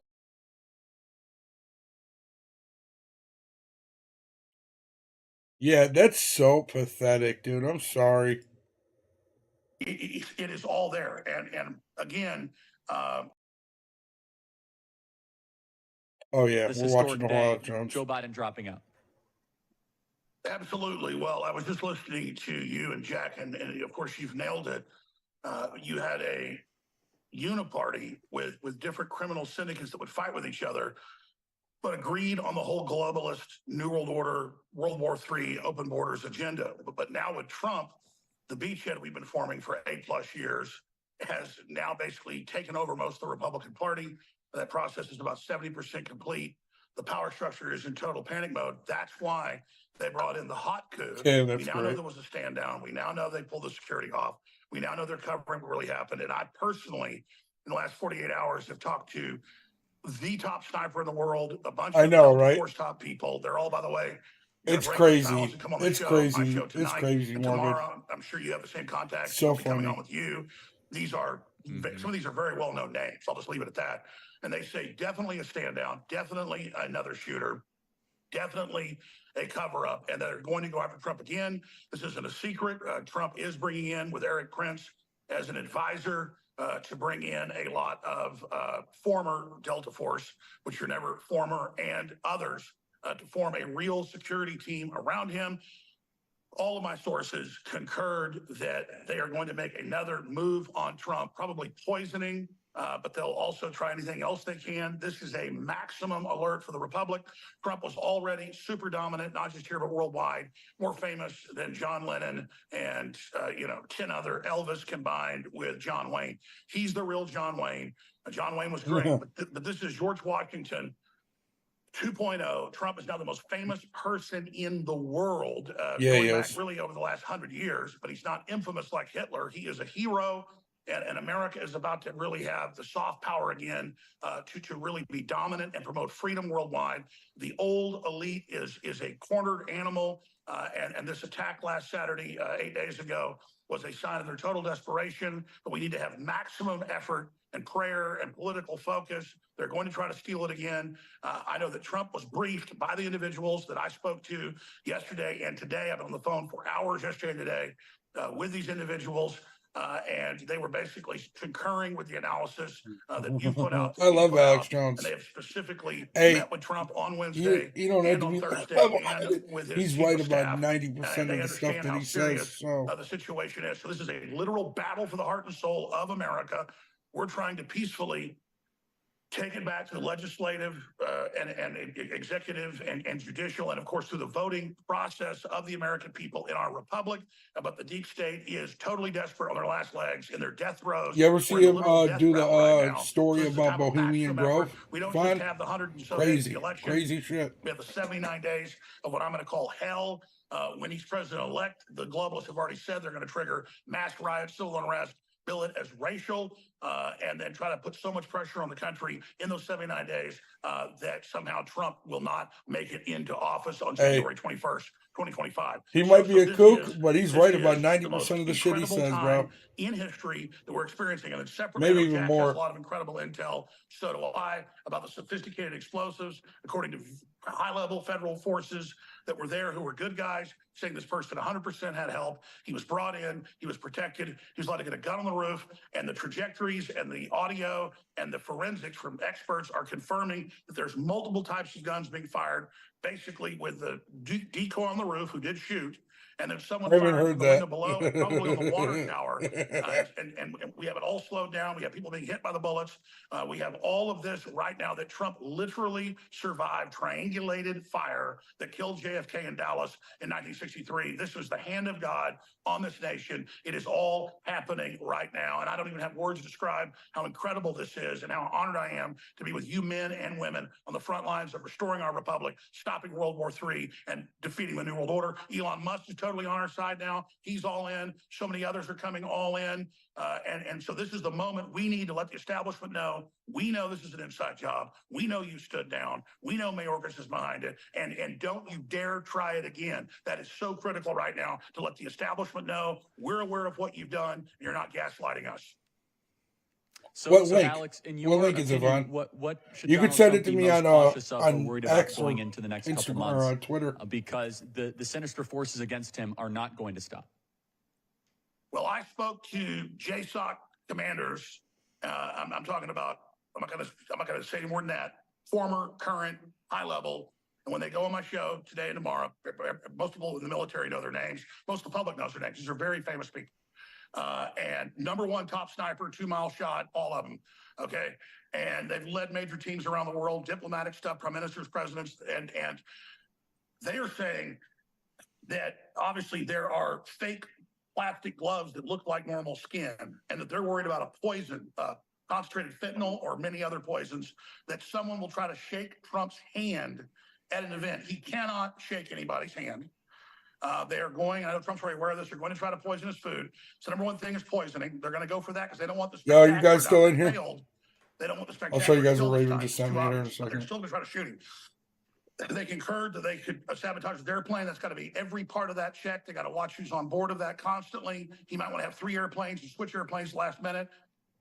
They are very concerned about truck bombs at Mar-a-Lago. They can roll through if the barriers aren't strong enough. That is in the cards. I mean, it is all there. And again, as the security beefs up in the next few days, it's already happening. The chances of them getting him go down and down and down from a truck bomb or a shooting, and it moves into poisoning, or we know about the Havana syndrome, which we know is very, very real, electromagnetic weapons, microwaves. And there's special groups getting involved now. And it's okay to tell the enemy. I asked folks, says, okay, I said, no, we want to know. We know. They're going to have special sensors, everything for directed energy, microwaves, you name it. But this, again, the globalists want World War III with Russia to have their world empire. Well, if Americans are about to take the country back and the globalists are about to lose that, they will engage in any type of warfare they can domestically. But more and more of their people know what's happening. The decompartmentalization is happening. They are more and more cornered as more and more of their tentacles get cut off and more of the nerve endings of the Hydra get cut off. So they're getting more and more isolated. They're totally panicked. Massive whistleblowers, Senator Hawley and others are set to come out concerning what happened 8 days ago in Butler, Pennsylvania. So the New World Order is a collapsing house of cards in free fall right now, but we are now at the maximum danger level in the next few weeks as Trump cements his security perimeter and as we continue to expose what really happened, as world opinion totally turns to his support. Trump, I know, is John Wayne for real and George Washington wrapped into one, and he wants to project strength and confidence. That's good. But I believe he needs to now start focusing on the fact that, okay, the Secret Service that protected him up close are good men and women. And of course, there's other people that weren't even real security, can't even holster their guns. So there's a lot of security theater because they pulled most of the real security from Trump. Trump needs to come out and talk about Mayorkas cutting his security and talk about the fact that the deep state had the motive, at least administratively, to do this, like leaving the gas on your house or leaving grease on the stove, knowing you're going to burn the house down. Bare minimum, they did it that way through gross intentional negligence. I believe Trump needs to call them out and say, you're not going to JFK me like they did to the deep state. And that, I think, will be one of the final nails in their coffin. The fact that 8 days in, and I know behind the scenes that Eric and that Don Jr. know all this. I was briefed by people that briefed them and briefed Trump and briefed his campaign managers and all of them. And so he was briefed Wednesday and Thursday. He said he agrees and he knows all of this. And so I believe, and you guys are smarter than I am in many ways about how to present this, but I believe it's best to put the cards on the table. We're not in normal times. Sure, it doesn't sound normal to have Trump say all this. A bullet just shot him in the ear. This is beyond hardcore, and we have to admit to the public where we are in the battle for the republic, and that the desperate deep state is doing this. We also have the fact that Hillary endorses Biden, says he should never step down. Same thing Gavin Newsom says. That means they're the ones with the knives out for Biden. Obama, 2 weeks ago, oh, Biden shouldn't go. Behind the scenes, he's fine getting rid of it. The fact that the Clintons have endorsed Kamala means they don't want to get any of the political heat. We're trying to remove Kamala, and we're seeing all this major PR push for Hillary to come in as the Deus Ex in Chicago in a few weeks at the DNC. And so I think she is a real serious threat. So I know Trump believes that as well. And so this is very, we have a Democrat civil war going on for the levers of the control they still have left. And then we have our beachhead of populism through Trump that is basically winning the war right now. That's why they're desperate to try to shut down Trump. So Alex, what can we expect at the Democrat National Convention? And is there any scenario where Kamala Harris is not the nominee? I think there's a lot of scenarios where she's not the nominee because, again, when the Clintons say they support you, when Obama says they support you, it means they don't.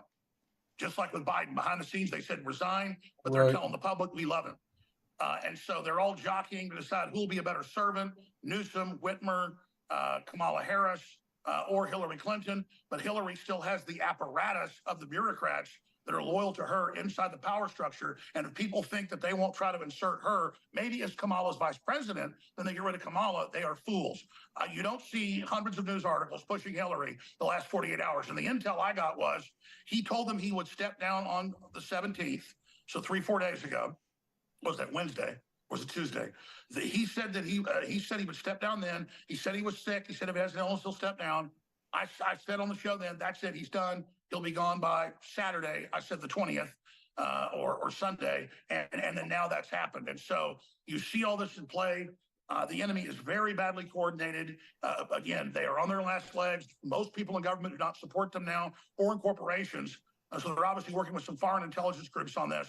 MI6, EU, German intelligence, NATO is heavily involved right now in the outcome of this. And America is in its most dangerous, but also most potentially successful hour. We are living in history that cannot even be imagined. You know, it was Churchill said, most people when they're living through history don't realize it. It's only once you look back and see it, what you were going through. So we are in maximal danger, maximum opportunity right now. And this is just an incredible time to be alive. But yeah, we're going to continue to see a power struggle for who's going to be the nominee by these different camps and different houses. As Jack said, it's the nature of oligarchies. It's the nature of elites. It's the nature of scum. But we have the people's president. Populism's rising worldwide. And so at the end of the day, we get President Trump in on January 21st. He has to immediately fire all U.S. attorneys. He has to bring in only hardcore patriots, proven past, and those that have been persecuted. And it's not just his right, it's his duty to protect the American people from this deep state. And it's a nasty business, like cutting out cancer or pulling out a rotten tooth. But the rotten tooth and the infection must be legally and lawfully removed. And that is what is about to happen. Alex, thank you so much. We're going through breaking news cycles here. Everyone can check out Infowars.com. Thank you so much, Alex. Really appreciate it. Thank you. And participating in that front. And that could change. That could certainly change. That's crazy. All right, so never forget that when Kamala Harris was 29 years old, she started an affair with 60-year-old Willie Brown. He was a married California House Speaker and mayor of San Francisco and one of the most powerful in California. He bought Kamala expensive gifts like a BMW and pointed her to 2 influential positions. He named Kamala the California Medical Assistance Commission, a job that paid $72,000 a year, and also appointed her to the state's Unemployment Insurance Appeals Board. A lucrative position that put another $97,000 a year in her pocket. What? Holy shit! Brown later faced FBI corruption investigation for handing out lucrative city economic appointments to friends and families. Even after he dumped her in 1995, he still continued to use his influence to promote her career. I certainly helped her with the first race for district attorney in San Francisco. Harris was elected California's Attorney General in 2010 with a massive help from Willie, and when she ran for United States Senate in 2016, Brown called on her likely opponent, Antonio Villaraigosa, to stay out of the race. This is why I call her co-heiress. I like it. That's great. Raven just sent me something that was pretty funny. Where is it? Reply. Oh, right here.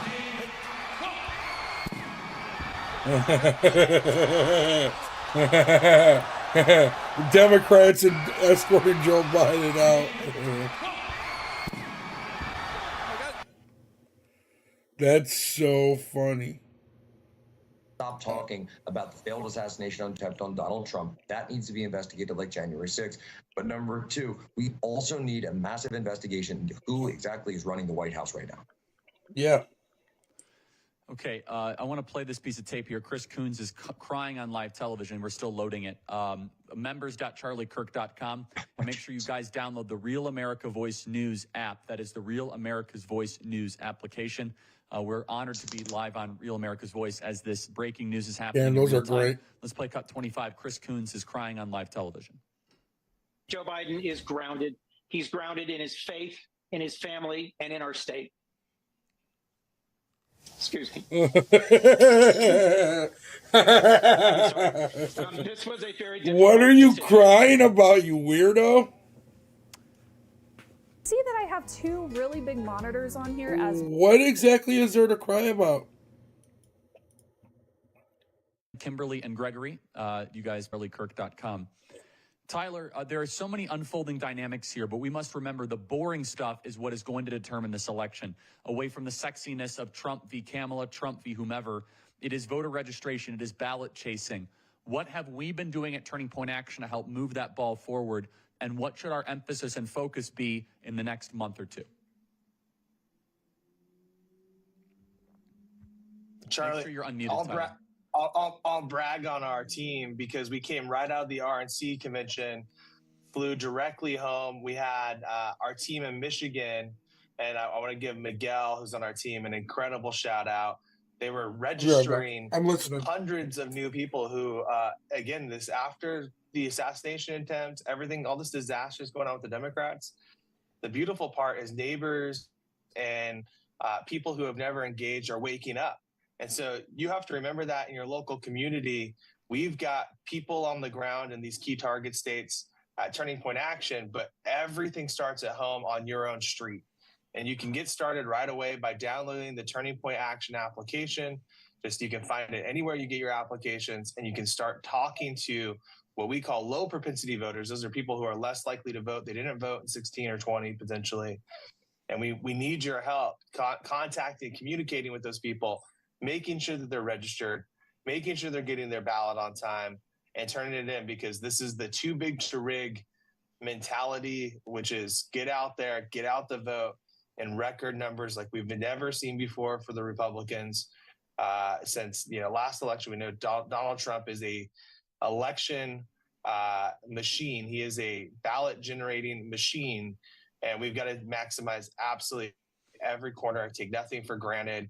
And we need everybody to take vacation. If you're in a safe state, whether it's a safe blue state or a safe red state, plan on taking vacation in October in Wisconsin, Michigan, Nevada, Arizona, Georgia. Jump over the border, and we're going to have people on the ground there to help you chase ballots. So get involved, tpaction.com/get involved, that's tpaction.com, or again, download our application right away. We need everybody, thousands and thousands of bodies out there to go chase ballots. Said differently, find new voters every single day, find a new voter and bring them into our ranks. That is what is going to matter most. This news is just remarkable. Let's recap. Joe Biden drops out of the race. He endorses his Vice President Kamala Harris. Pelosi has not. Schumer has not. Obama has not. But the Clintons have. And Obama in particular says, basically Obama does the ultimate, let's see what happens. And is just allowing this to now go to the wolves. Barack Obama is probably worried about Kamala Harris's chances against Donald Trump. Does this mean that maybe Michelle Obama is going to come back in? That would be interesting, but I think less and less likely. Jack, on this breaking news day, it's now 4 o'clock Eastern. We've been streaming for a couple hours. Jack, closing thoughts here, Jack Posobiec. Well, look, I think we need to see a lot about this RFK. That'll come in about an hour. I think that everybody needs to stay frosty. Okay, stay frosty. Are these things in broad strokes? Is this good for Donald Trump? Yes. Is this good for our side and our movement? Yes. Is this good for the Republic? Again, in broad strokes, yes. You would not see the oligarchy making moves like this. You would not see palace coups like this. And this was a palace coup, and just call it what it is. You would not see them making Trump without the massively successful RNC convention, the Donald Trump, J.D. Vance populist nationalist ticket. You would not see the oligarchy making moves like this if they were doing so out of a place of strength. They're doing so out of desperation. They are, as Steve Bannon tells us,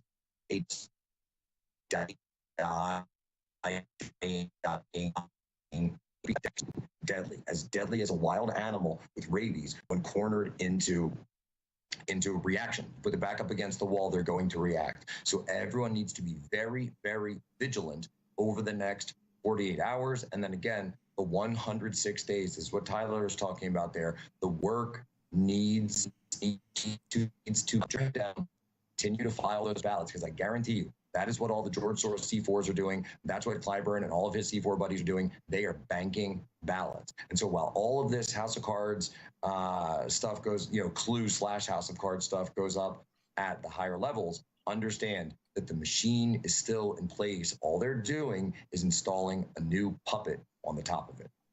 Stay frosty. Tyler has to run. Tyler, you're doing a ballot chasing tomorrow. I know you have to dash here.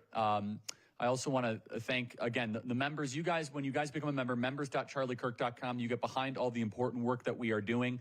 You allow us to do this. Now our 42nd hour of streaming this week. What a remarkable week this has been. Let's recap it. Donald Trump gets shot, and he survives an assassination attempt. We have a convention. J.D. Vance becomes the vice president. Donald Trump summarizes that, and we make him the official nominee. And now Joe Biden drops out of the race. That is the 8 wildest days in political history. Yeah, When they say it really summer is. is not when any breaking news happens. We don't know who we are running up against, but we know what you ought to do, which is find new voters. Get out in the streets. Register voters. Get out into the grassroots. That is members.charliekirk.com. members.charliekirk.com to help us out and to support us. And as always, you can email us freedom@charliekirk.com. That is freedom@charliekirk.com.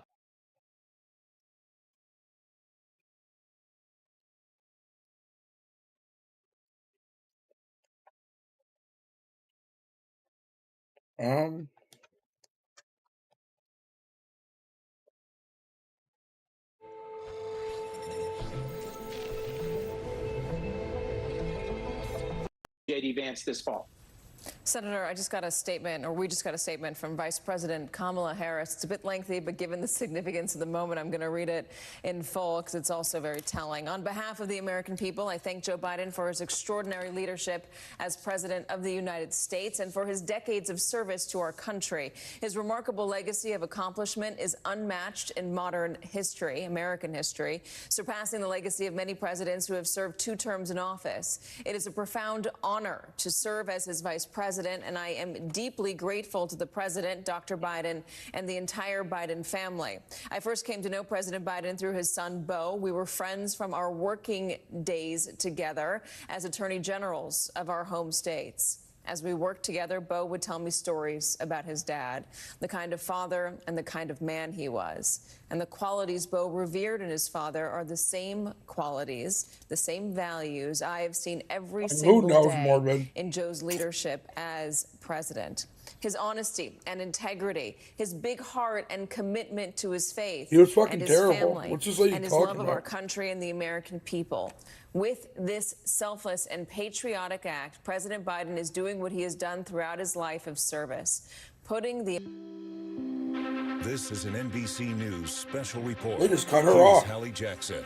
Good day. We're continuing our breaking news coverage here on NBC News. President Biden dropping out of the 2024 presidential race, withdrawing from the ticket after weeks of pressure, both publicly and privately, from elected Democrats, and endorsing his vice president, Kamala Harris, to take over the top of the ticket. It is a significant development, an extraordinary one, but not altogether unexpected. The president himself has sounded a defiant note now for weeks. But today, in breaking news, just within the last couple of hours, he's releasing a statement saying that he believes it is in the best interest of his party and his country for him to stand down and, in his words, to focus solely on fulfilling my duties as president for the remainder of my term. We do expect to hear from President Biden at some point later this week in an address to the nation. But I want to bring in now Ryan Nobles, who's been joining us as these developments have continued to pour in this afternoon. And so much of this, Ryan, is now on the reaction from Democrats. What happens next? Does Vice President Kamala Harris end up taking the top of the ticket? She, of course, would inherit that war chest that the Biden campaign has built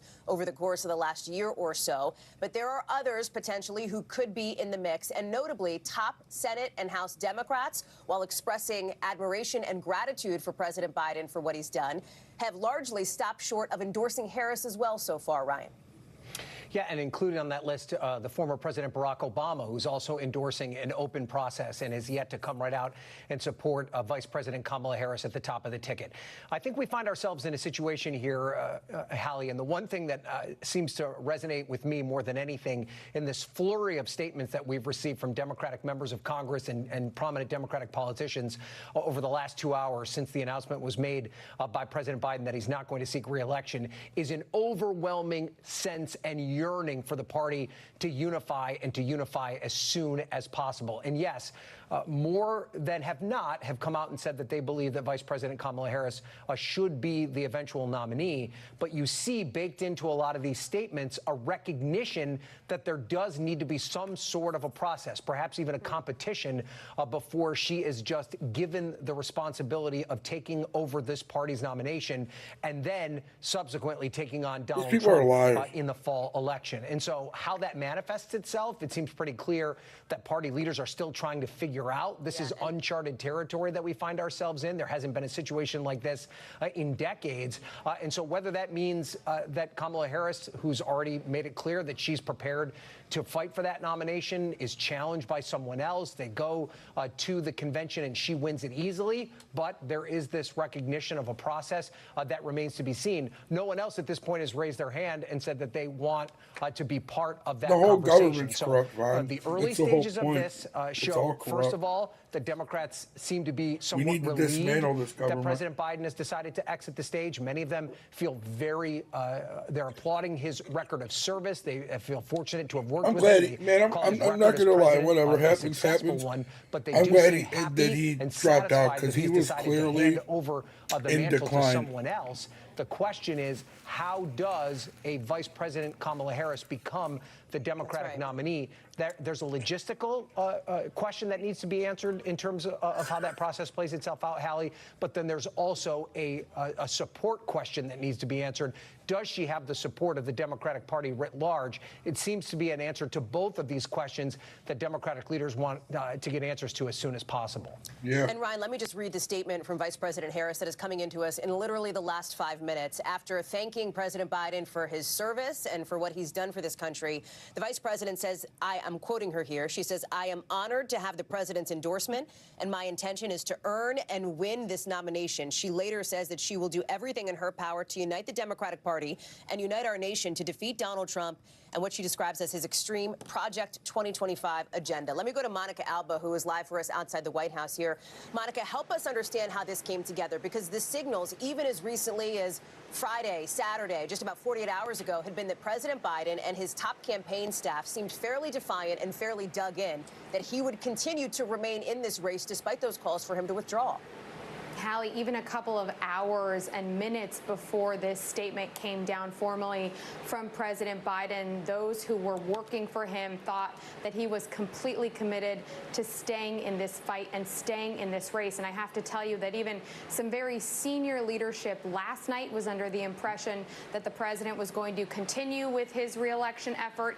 Even this morning, there were key surrogates who are close to the president who were on the airwaves saying there shouldn't be any debate here about a decision. He's made his decision, and that is to remain in the race. So it did come as a surprise to some. I can tell you, according to a source with direct knowledge of the situation, that the president told his most senior team around 1:45 p.m. Eastern today that he had changed his mind, and it was mere moments later that we saw the letter post on his social media account announcing that to the entire world. So it was very closely held. Now we know that he did have a conversation with Vice President Harris ahead of the announcement, where obviously they spoke about this. And now, as you just alluded to in that statement from the Vice President, it is clear that this larger question about how this works next is the major one. And even if President Biden has fully endorsed his Vice President to be the Democratic nominee, we're seeing some signals from key Democratic leadership, from former President Obama, that there needs to be a moment here where things don't get rushed necessarily, because they want to be sure that this process also appears democratic. They want to make sure that if there were someone to come out and say, I would like to challenge Vice President Harris for this nomination, that that process could play out. And we should point out, according to somebody familiar with former President Obama's thinking, that they're going back to how this all played out in 2020, when there was an open primary and when Joe Biden was still going through that process. Even if it seemed clear that former President Obama would back Joe Biden, he waited until, at the time, Senator Bernie Sanders formally ended his candidacy, and it was clear that Joe Biden would be the presumptive nominee, and there was nobody else in the conversation, before fully backing him and saying that he would do everything he could to ensure his victory in 2020, as he did. So I think they're trying to talk about this in this larger conversation, but we know, Hallie, that the days are what cannot be long here. There are only a couple of days and weeks until they need to sort this out with the convention coming up on August 19th. And before all of this, there was essentially going to be a virtual roll call nomination for the party even before that, sometime before August 7th. So all of this is going to probably play out in a fairly short amount of time and days. But I think that's a little bit about what you're seeing.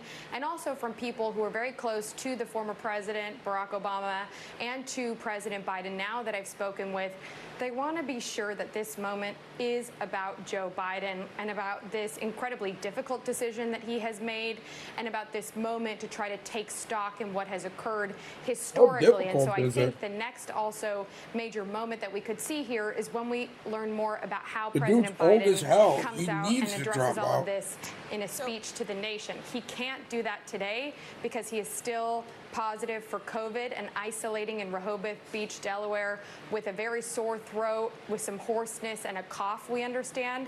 But we do expect that that will take place at some point in the coming days, and they're already discussing venue, length, message for all of that. Hallie.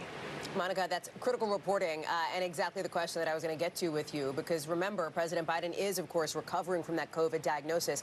It sounds like, reading between the lines, Monica, he's maybe not full voice right now, and they want to give him a beat to get to that point before he addresses the nation on something so critically significant. You think? No, really?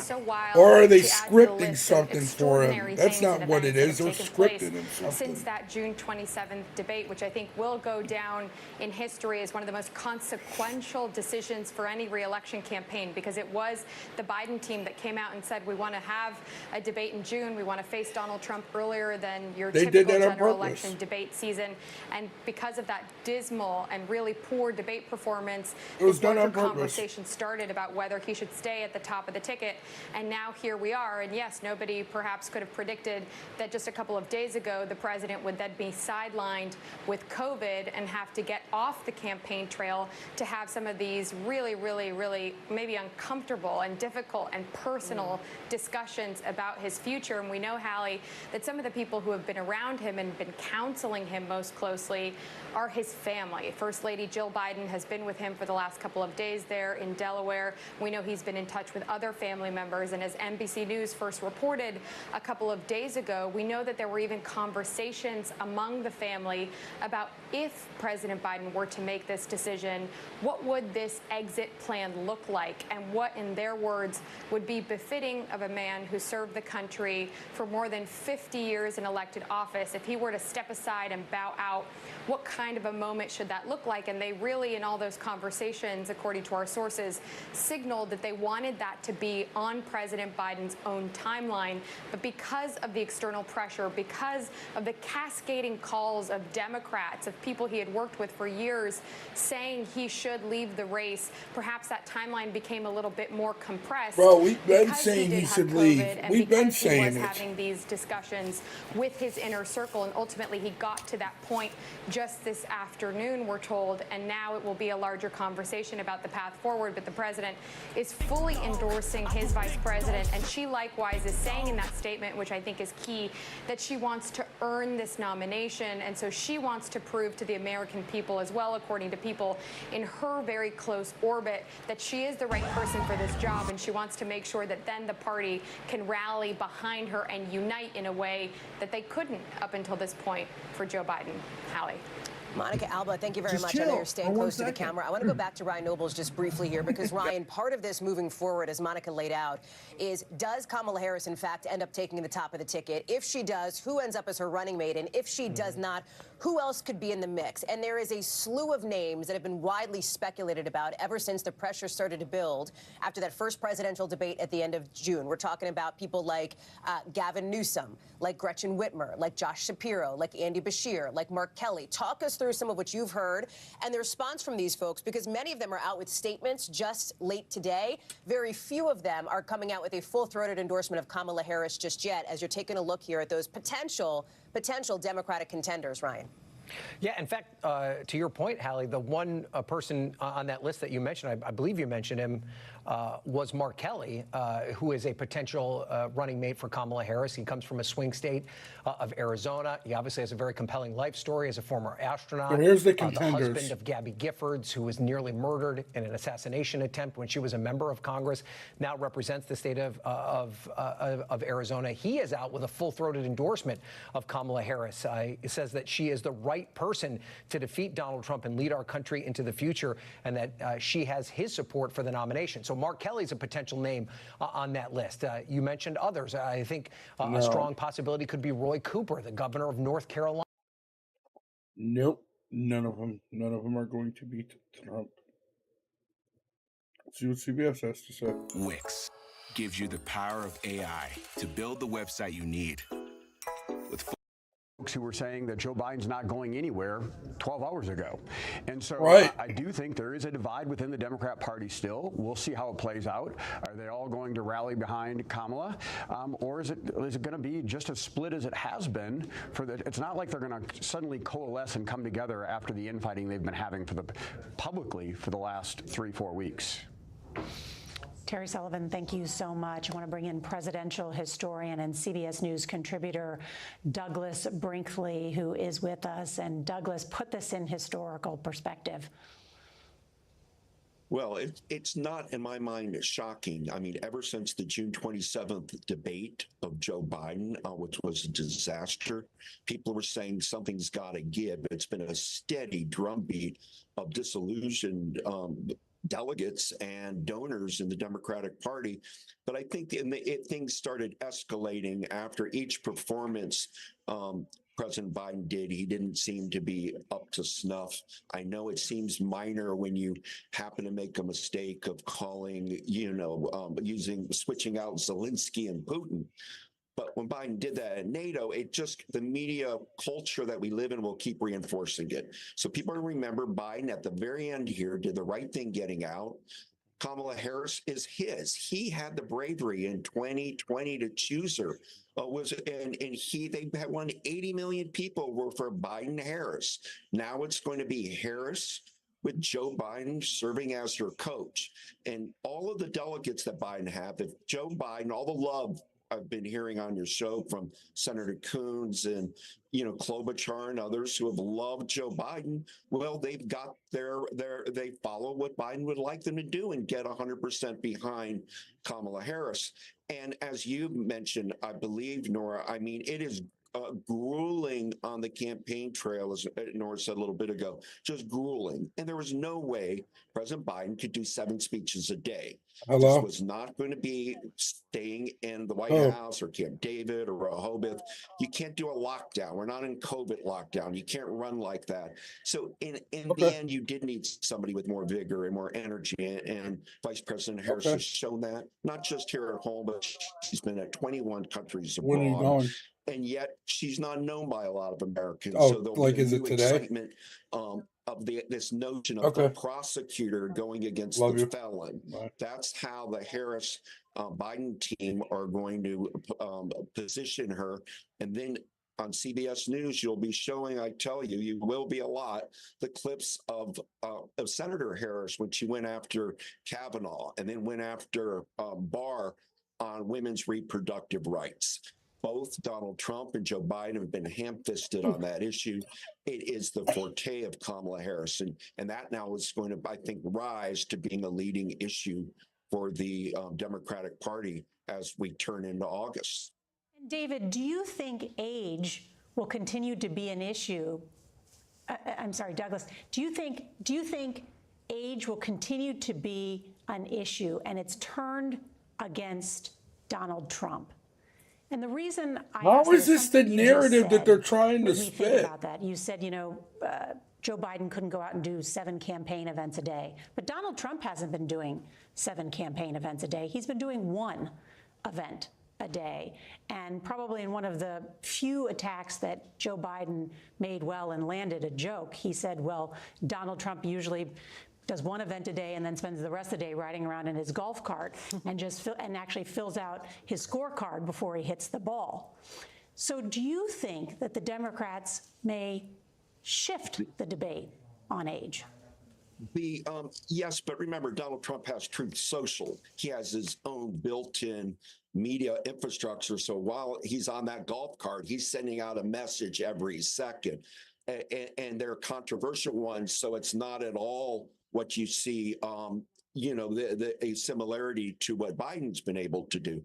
Kamala Harris, though, has to get media enthusiasm, just like J.D. Vance's Hillbilly Elegy went to the very top of the bestseller list after the convention. You're going to see Kamala Harris's memoir, and it's a well done book about her American journey rising to #1. And you're going to see photographs. What is her American journey? I don't get it. What are these people talking about? Is this her American journey right here? I mean, dude, what?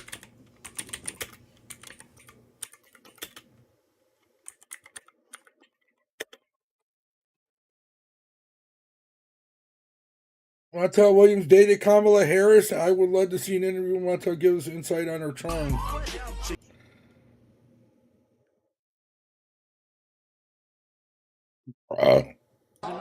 Former talk show host Montel Williams. Back then, long before she met Doug Emhoff, she dated some prominent men, including in 2001, former talk show host Montel Williams. Back then, he was the famous one and had to introduce her to the paparazzi. Now the whole world knows who she is. Oh my God. How pathetic.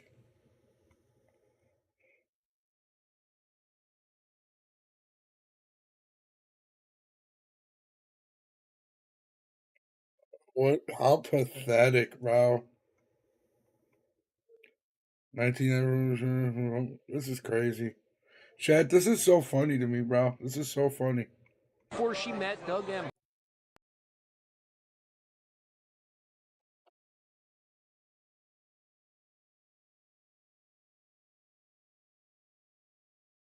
Of her as a child growing up, and her time in Oakland, and her mother, and her time in data.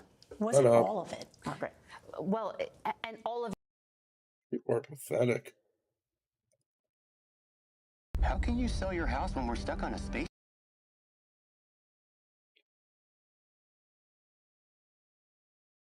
No, hold on. I'll go look at it. Give me 1 second, Cam. Floating voter, and make no mistake, Trump does not have enough votes. He is ahead, and he should win because his voters are much more energized, are much more excited than the Democrats that are about to go through chaos. But in the end, he still isn't quite there yet. And that tells me, that tweet, that they're abandoning any effort to win these final undecided, these double haters, as they're called, because they don't like Trump or Biden, that they've abandoned them and they're simply going to go after their base and try to turn them out. They will be successful at that. But I say to your viewers right now, that does not give them quite enough votes to be assured of winning in Pennsylvania, Michigan, and Wisconsin. And a tweet like that is not helpful to their cause. That's a very interesting perspective. Yo, that's crazy. White House aides. Perhaps no What? surprise They this, learned the Vice on President spoke X? multiple times in the run-up to Joe Biden's announcement today. So clearly, That's no crazy. surprise. But I just want to ask you about what happens with the Democratic Party going forward. Do you think that a contest of some sort, either mini primaries or debates or some sort of competitive process, do you think that would help the Democrats, in a sense, draw attention away from the Republicans and energize their own campaign? That's exactly what I... Yeah, from the Republicans. Yes, that's exactly what I think. I think that it will show people that there is a deep bench within the Democratic Party, that That's that crazy, the challengers, Cam. and there are a lot of them, I mentioned to you 3, 4, 5 of them, that they are not saddled with the same record that Biden Harris have. They don't have to defend on inflation. They were not involved in the immigration debacle that Trump likes to talk about. And it energizes people, but it's going to be chaotic. So that goes back to my original point. And I don't know how to recommend here, but I do know that this is the decision they're making. Democrats privately do not believe that Kamala Harris would be the best candidate, but it's the easiest candidate. It's the smoothest transition, and you can simply move forward. They do believe that there are other candidates out there. I didn't mention the governor of Pennsylvania, and there are several other governors who are being considered. It will make things much more confusing, much more chaotic, but they may end up with a better candidate. And I teach people, start at the end, not at the beginning. It doesn't matter whether you have chaos now if it creates a better outcome for Election Day. Focus on what's needed to get voters then and move backwards rather than what's the easy approach right now through the Democratic convention. But I'm not convinced that they're taking that guidance. They may be looking for the smoothest transition possible. Okay, Frank Luntz, very interesting. Thank you very much indeed for coming on this evening. Thank you. Right, let's speak then to Ryan Wiggins, Chief of Staff at the Lincoln Project, who joins us now from Lincoln Florida. Project. And Ryan, just to be clear, to explain These to people, liberal nut the Lincoln jobs. Project made up of people, former Republicans who now oppose Donald Trump. Have I got that right?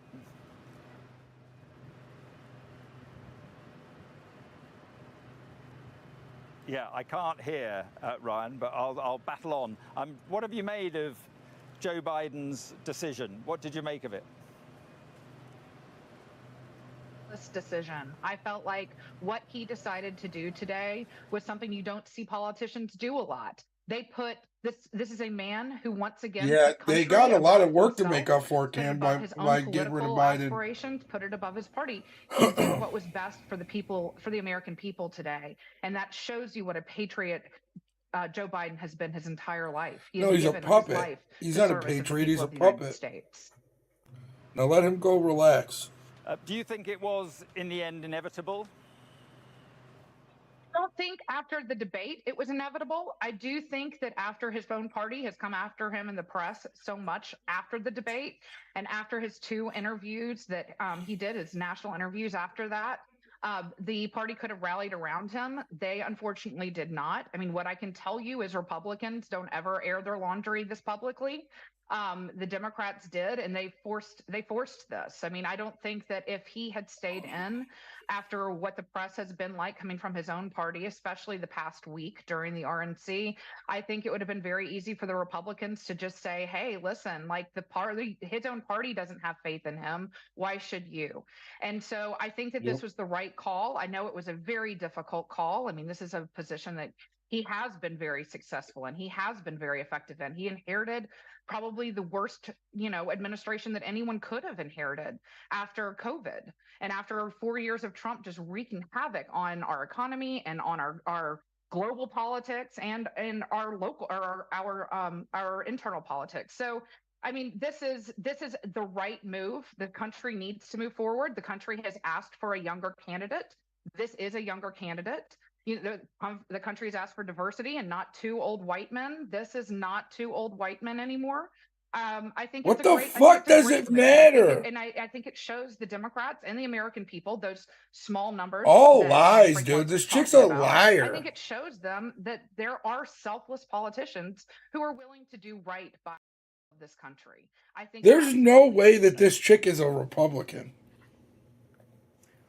Right, and what will the view be, do you think, within the Republican Party, within, Donald Trump's cohorts? I mean, how will they be thinking about a switch of candidates, do you think?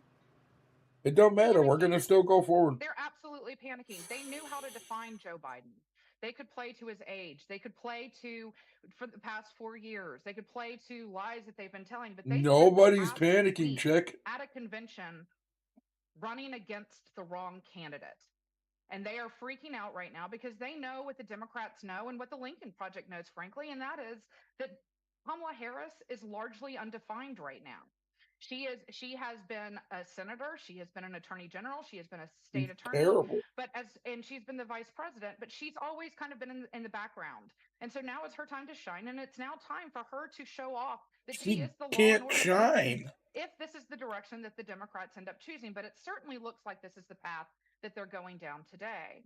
She is the She's law and order terrible. candidate. I don't get it. I don't understand it. In jail. She has put, gang members in jail. She has cracked down on crime. And when you're running against a 34-time convicted felon who has also been accused of being a rapist, Hater. she is the one you want to come after that. I mean, it is a very, the last night of the convention was so incredibly crazy and so full of toxic masculinity. She's a complete I think the embarrassment. women of my country are about to come out for Kamala Harris.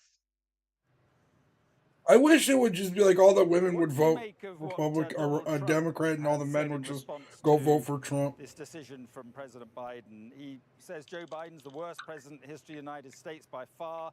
Never been a president who's done so much damage to our country. And then he says he should never have been there in the first place. He should have stayed in his basement. What do you make of statements like that, which followed Joe Biden's decision and his letter explaining he was stepping aside? I think he was looking in the mirror when he made that statement. We have not ever had a president as divisive and as awful as Donald Trump is. He never ever should have another place in our politics. We shouldn't be talking about him right now. I think it shows a tremendous lack of class by someone who, like I said, is a convicted felon and a rapist, to talk about a man of dignity who has given his life to public service and to the betterment of this country. It is something that likely makes him feel pretty small, because he does not have the personality or the ego that would allow him to step back for the good of the country. Donald Trump only looks at things as it protects and defends and looks out for Donald Trump. He is completely unavailable to understand the sacrifice that the current president really just made for the country. I wonder what you thought of the Republican convention in Milwaukee. It is very clear from watching that it is now Donald Trump's party. He is in control of that party. What do you think about that? I think he's been in control of the party since he came down the golden escalator in 2015. I think that is why the Lincoln Project, a bunch of former Republicans, have come out of our own party to fight this guy. There's nothing American about Donald Trump. There's nothing that represents American values or the values of conservatism. Those are actually right now more reflected. The Reagan Republicans are more reflected in the establishment Democratic Party these days. So yes, I believe he is absolutely in control of the Republican Party. Joe Trip and leave it. I know, right? He fell. He fell while walking out. Everybody, if you haven't yet, could you guys please make sure to hit the like for me? It's a very serious process that would, when you have Hulk Hogan, who hasn't been relevant since the 90s or in the 80s, and the last time that who cares? It was for using the N-word and calling himself a racist. That guy is going to be someone who helps introduce you as the nominee of the Republican What does it Party. matter? The person who actually came on ahead of him was a Fight Club owner who has been caught beating his own wife. Is this what you want your Republican Party to look like? Is this who you want your leadership surrounding themselves with? All these people are It was a very crybabies. sad day. I would love to say, it was hilarious. And from my side, we looked at this and ha, ha, ha, ha, but we don't. It's democracy, and it's in serious danger right now. Nothing that he is doing as a populist entertainer is good for this country, is good for global politics, or is good, for the voters here. Did we not, though, get an idea at that? My dude's a big ogre right there, boy. Fetterman the ogre. To Kamala Harris, if it is indeed Kamala Harris. A lot of talk about immigration. He said in his statement today on NBC News, talking about the Biden stepping back, he said, talking about Biden's record, he said, well, he was letting in millions and millions of illegal immigrants. Isn't that what the Republicans are going to hit Kamala Harris with in terms of the campaign on a subject on which she is seen to be quite vulnerable? As I said, she used to be a state prosecutor in California. This is a woman who has actually put illegal immigrants behind bars. This is a woman who has actually done things about gang violence in this country. Donald Trump can't say that. This just became the law and order candidate against an actual criminal, a convicted criminal. It changes the entire narrative. And I think that you're going to see a lot of panic on the Republican side right now because they cannot define this I don't see it. If I don't they see do, it. they fall into the same traps of being misogynistic, of being racist.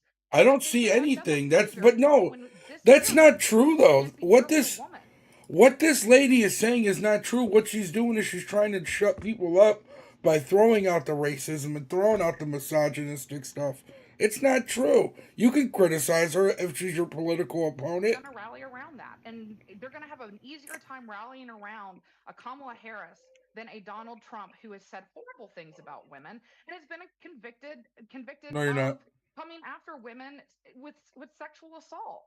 So I mean, like I said, I'm not worried about how the Republicans try to define Kamala. If I'm Trump, I'm looking very concerned about how she is going to point out all of his. Yeah, Joe's done.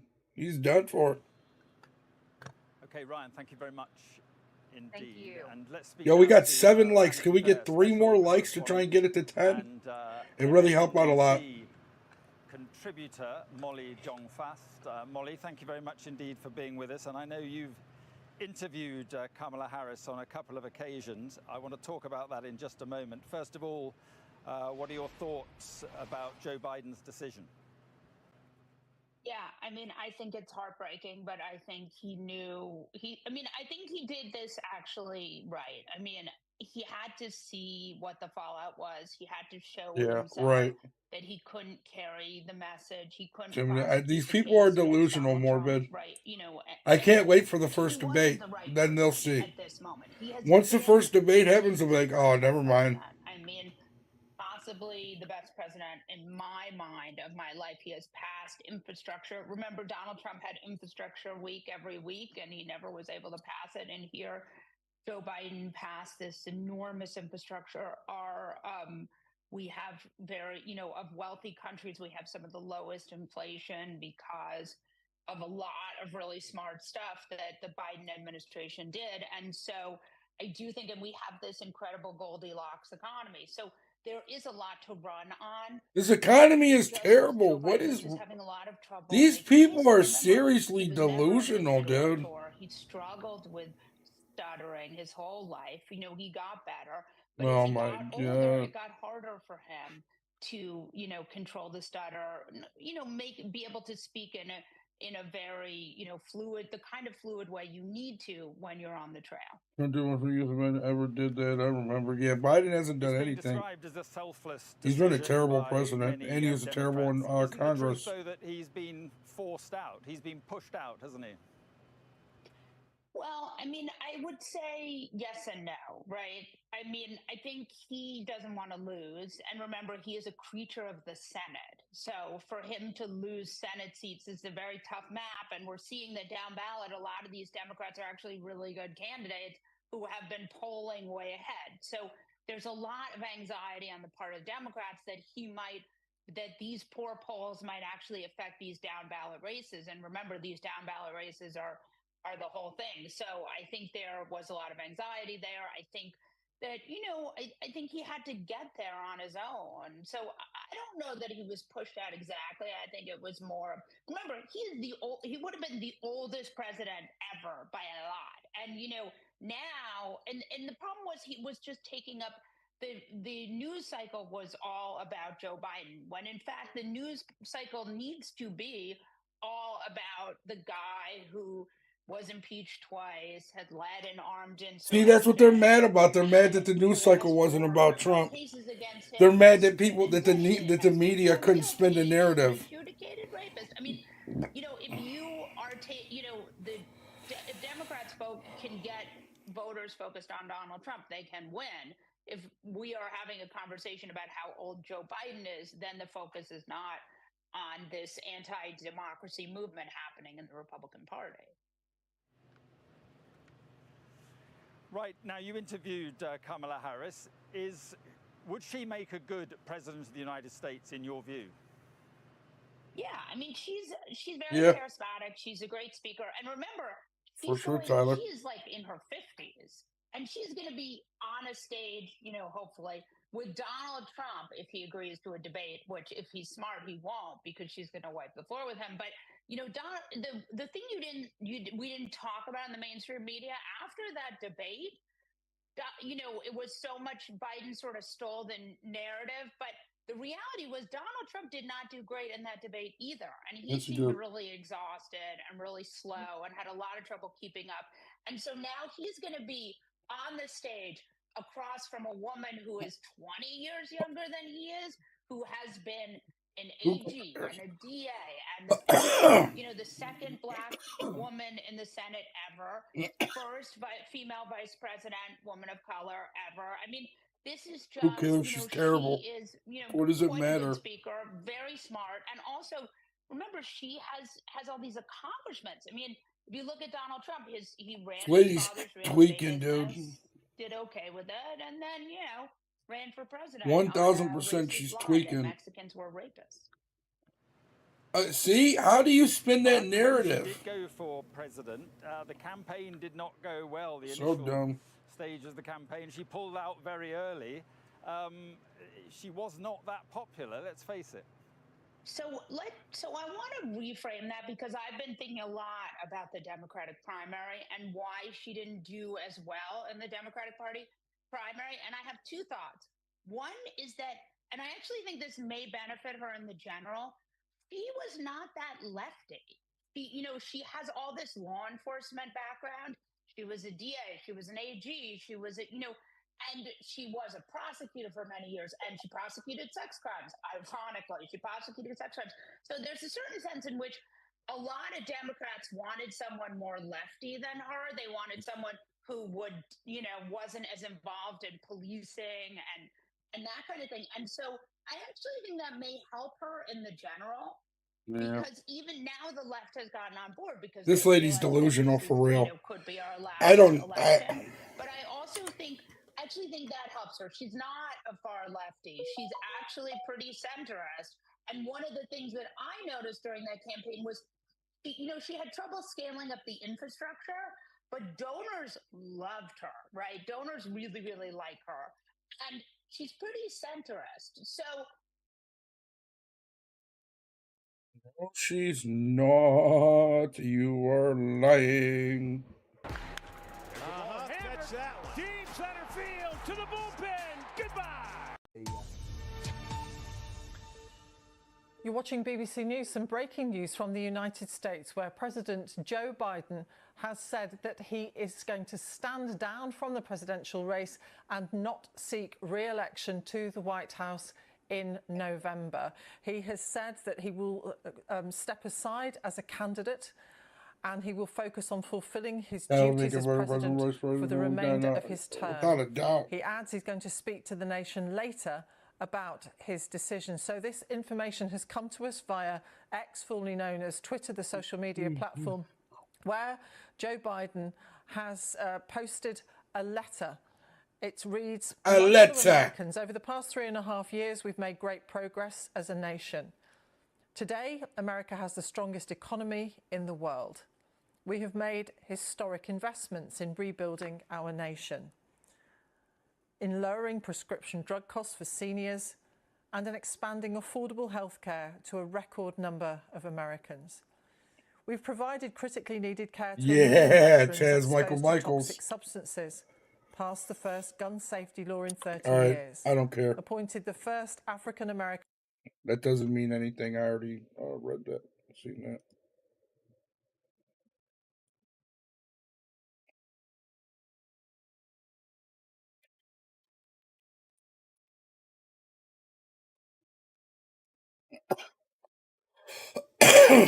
Everybody watching has got to send this out and other shows. Everybody watching has got to talk to their congressmen and women. Because people think I'm just a little person. No, you're not. Every little action now of courage to warn people has more effects. The communists talk about this. Yeah. The social engineers talk about. That's what we do. I mean, I guess it's actually, is it a Stalin or a Lenin quote that there are times in history where more happens in a month than happened in 100 years.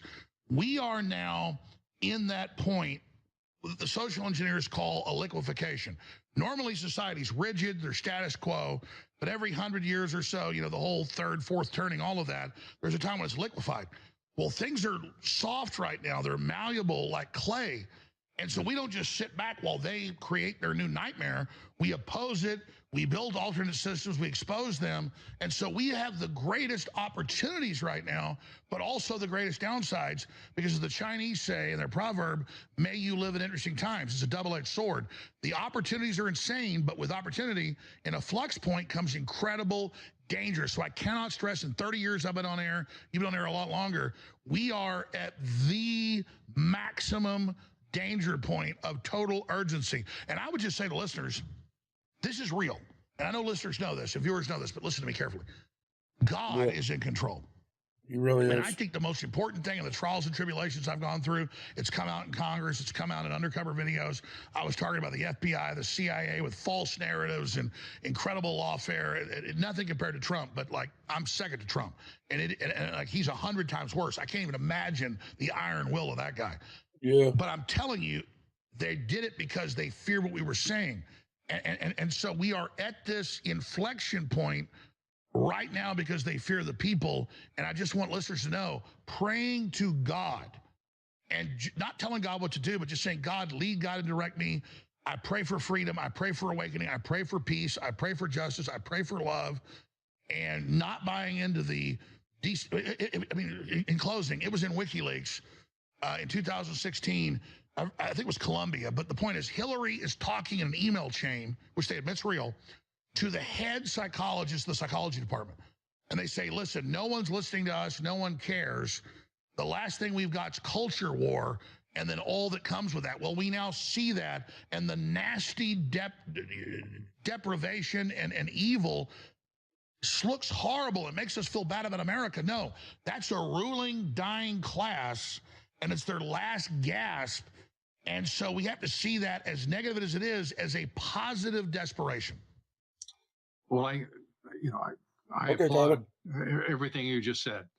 I do think it's important also for everyone listening to us to understand, and by the way, prayer is powerful and God is almighty. And you won't get much better support or direction than from God. But the other part is, it's on us to understand just how severe the battle is that awaits us. As difficult as things are now, I truly believe we're going to see much worse. And I don't believe anybody can predict all of it. But the reality is we're a nation that has squandered wealth that was built up over generations of Americans. We pretend for some reason that we can just keep going at the same rate and waste away our resources. We cannot. We're crazy enough to send $61 billion to Ukraine. Well, we're borrowing $61 billion from China so we can send that money to Ukraine so that Russia, backed by China, can fight and go to what end? The level of contradiction within our foreign policy, the level of contradiction in our foreign policy. We had a great disruptor elected president back in 2016. We need that same disruptor here because, just as you suggested, I truly believe he is the Churchill of our times. He is, and this is 1939, and the war has begun. And the Republican Party would have no brand at all, no ideology at all, no philosophy if it were not for Donald Trump. And it has the wonderful advantage of being put together with 6 words: America first, make America great again. And we really have to get into the fight, all of us, in every way possible. And will it be a civil war? I don't know. I know that the left wants a civil war. These are this is provocation, whether it is going after Donald Trump or whether it is trying to intimidate the Supreme Court into doing exactly what a cognitively impaired, corrupt puppet president says do. And Lou, I totally agree with you in closing. This isn't a civil war. It's a communist leftist uprising. I didn't even know Lou Dobbs passed away. And one cop does one thing wrong, that'll be the whole new pretext they admit. I mean, they are planning to get us in a fight. I say we don't do it. We're winning intellectually. We're winning with God. I didn't even and we know just that. got to stop Cloward and Piven. And we have a good shot at winning. That's what's so frustrating, though. If No, I we knew need were two gonna more lose, lights I to would get just say, 10. well, it's God's will. We're being judged. God's giving America, von Bismarck said, God loves children, drunks, the United States of America. I mean, we've been given 9 lives. And I've got children, you've got children, grandchildren. I've got children about to have grandchildren. I love this country. It's the best house in a bad neighborhood, and let's save it together. Amen, brother. Thanks for being with us, Alex. God bless. Thank you, Lou. Thank you. Oh, 7 days ago, the desperate deep state tried to assassinate our president, Donald Trump. And since then, we've learned there was a deep state Secret Service stand down. I thought this was live.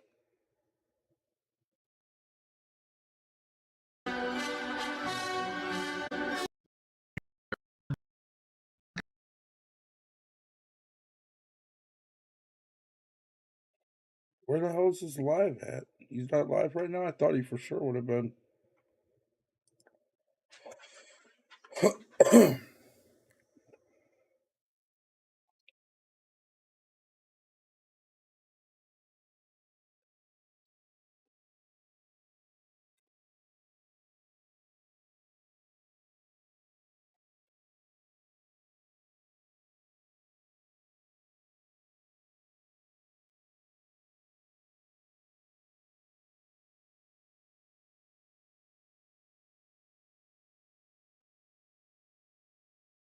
But you gotta like the real actual try taste it. of. Oh, this And is for president. so big. Straight pouch, dog.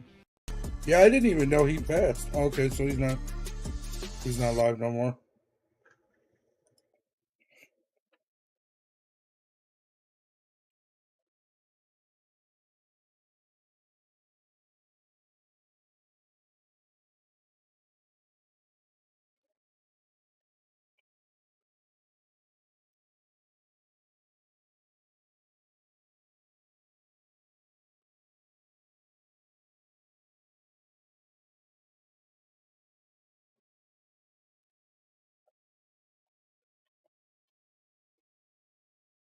He's so funny.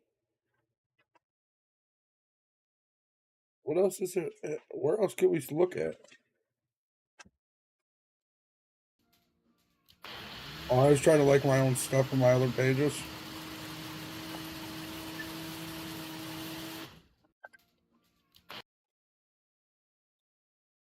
Hello? Hi. What's up? What are you doing? I'm streaming right now. Was Biden really stepping down? Yeah, he dropped out. For real? Yeah. So now what? Probably camel toe. Alright, I love you. Call me when you're done. Did you show Jax that video? No, I'm about to go pick him up now. He was at my mom's. Oh, okay. But I will. All right, love you. I love you too. Bye. Bye. Kamala was in on it. She covered up Joe's obvious mental decline. Our president is in good shape, in I good agree. health, tireless, vibrant, and I have no doubt about the strength of the work that we have done. But Kamala knew Joe couldn't do the job, so she did it. Look what she got done. A border invasion, runaway inflation, the American dream dead. They created this mess. Kamala owns this failed record. Make America Great Again Inc. is responsible for the content of this advertising. Kamala was in on it. She covered up Joe's obvious mental decline. Our president is in good shape, in good health, tireless, vibrant, and I have no doubt about the strength of the work that we have done. But Kamala knew Joe couldn't do the job, so she did it. Look what she got done. A border invasion, runaway inflation, the American dream dead. They created this mess. No, Kamala owns this failed record. Make America You Great Again said- is responsible for the content of this advertising.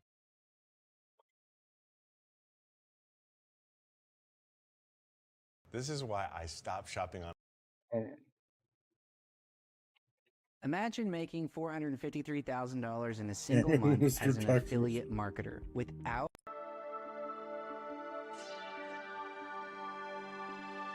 Hey guys, welcome to the Liberal Hive Mind, a channel solely focused on exposing the abundant hypocrisy of the left. Yes, so I'm sir. sure you've seen it before, and you probably saw the title. We've got major breaking news. Current Democrat President of the United States, President Joseph Robinette Biden, just now through a press release, announces that he will not be seeking re-election. And this comes after Do you seeking know? re-election for the last, 6 to 8 months, probably even longer. It feels like we've been in this election cycle for a while. Really, the last 4 years has felt like an election. The thought process has always been that it's going to be a Joe Biden-Donald Trump rematch, but apparently no more. Now, of course, I got to take the L on this one. I know it's going to be in the comments section, but Liberal Hive Mind, you predicted that Biden was going to stay. Well, what am I supposed to apologize for? Not having a crystal ball? My apologies that I can't predict the future. You know, a lot of people are going to say that it's been obvious from the start. This has been the plan from the start, and while there's been some circumstantial evidence to suggest that, I personally don't think that that's the case. I think that this was a last-minute, desperate knows? decision.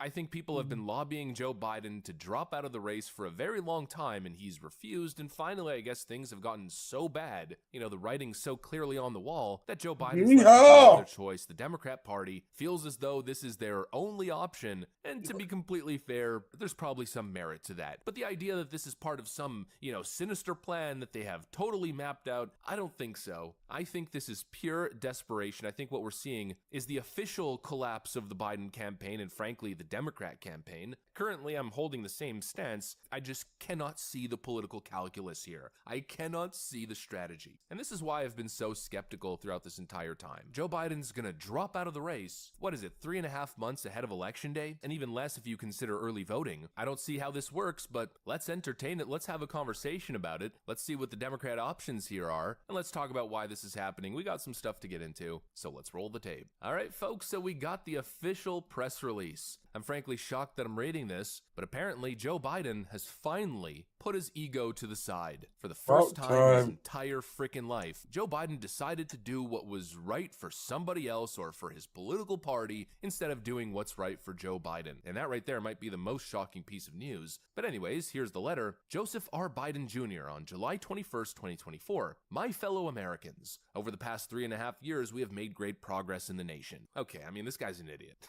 Sure, we've made great progress. All right, Joe, now this is why I don't feel bad for you. Today, America has the strongest economy in the world. Oh, okay, so I guess he's gonna keep making these claims. All right, interesting. We've made historic investments in rebuilding our nation, in lowering prescription drug costs for seniors, and in expanding affordable health care for a record number of Americans. We've What is provided Mr. critically needed care to Olympia? 1 million veterans exposed to Tyler, toxic you're crazy, substances, bro. passed the first gun safety laws in 30 years, appointed the first African-American woman to the Supreme Court, and passed the most significant climate legislation in the history of the world. America has never been better positioned to lead than we are today. Holy moly. The entire globe is laughing at us, but okay. I know none of this could have been done without you, the American people. Together, we overcame a once-in-a-century pandemic and the worst economic crisis since the Great Depression. We've protected and preserved our democracy, and we've revitalized and strengthened our alliances around the world. Okay? It has been the greatest honor of my life to serve as your president. While it has been my intention to seek re-election, I believe that it is in the best interest of my party and the country for me to stand down and focus solely on fulfilling my duties as president for the remainder of my term. I will speak to the nation later this week in more detail about my decision. For now, let me express my deepest gratitude to all those who have worked so hard to see me re-elected. I want to thank Vice President Kamala Harris for being an extraordinary partner in all of this work, and let me express my heartfelt appreciation to the American people for the faith and trust that you have placed in me. I believe today what I always have, that there is nothing America can't do when we do it together. We just have to remember that we are the United States of America. Joe Biden. One second, really quick, let me fix that last sentence there. He says that there's nothing America can't do when we do it together, but what he probably meant to say was that there's nothing that we can't do when we do it together, and by together he probably means everybody except those ultra MAGA extremists that Joe Biden clearly stated were the, quote,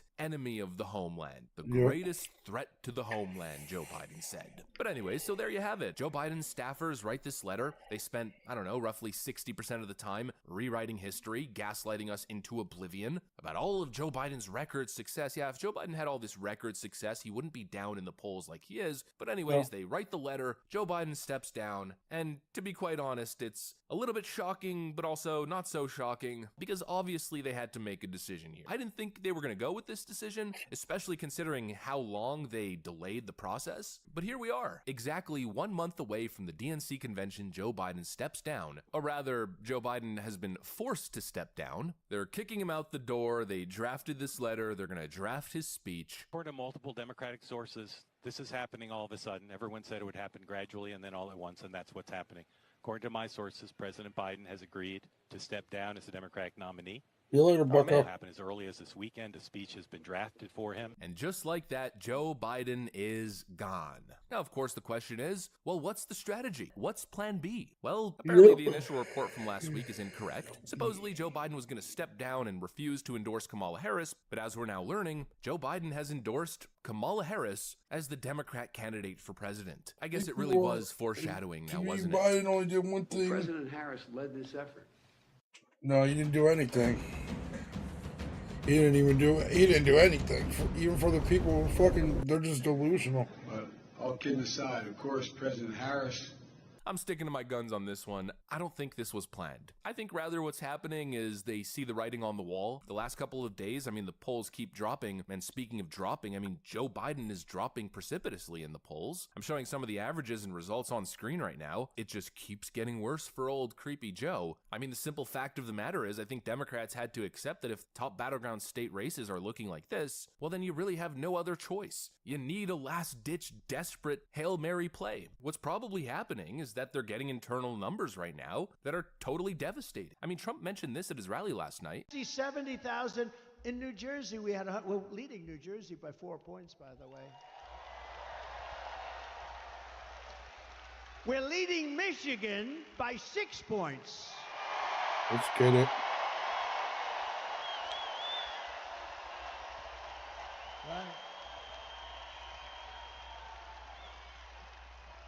And a report just came out. Actually, we're leading everywhere and nationally, and that we have to keep it that way. Supposedly, according to internal polling from the Trump campaign, Trump is possibly leading in New Jersey of all places. What do you think that means for Michigan and Wisconsin and Pennsylvania? Basically across the board, the numbers continue to get even more devastating for the Democrat Party. They're on the verge of losing historically Democrat states. Obviously, they're left with no option, and they've been lobbying Joe, and Joe's been saying, listen, Jack, look at the polls, I'm up 5 points. Well, I guess he finally got the memo, or maybe they finally leveraged their Epstein tapes on him, and poof, just like that, Joe Biden's gone at the last second. I think it's last-minute desperation. I don't see how this benefits them, and I don't see how endorsing Kamala Harris fixes any of their problems. The fact of the matter is, Donald Trump has been leading against every single Democrat candidate that they put against him, hypothetically in all the polling data. Trumpomania, yeah. Of polling, the one Democrat that performed the best against Donald Trump consistently, well, it's always been Joe Biden. You know what this really feels like? It feels like the jig is finally up. Years and years of telling us that Joe Biden's the best person for the job, he's our president, he's in perfect health, totally fit for office, an entire Democrat primary process where other Democrats that were challenging Joe were pushed out of the process. There was no real primary. They basically just handpicked Joe. They said he's the guy, nobody can challenge him, only to lead to this. I think most people are scratching their heads in confusion, and most people are probably sharing the same reaction, thinking to themselves, you lied to us. You lied to us for a year, telling us Joe Biden was the guy, telling us Joe Biden's the only person who could beat Donald Trump. Look at the polls, Jack, only to do this at the last second. You mean to tell me that in this environment, Democrats are going to be highly motivated to go vote for Kamala Harris? She can unburden the burdens that have been thanks to Joe Biden? I can imagine what can be and be unburdened by what has been.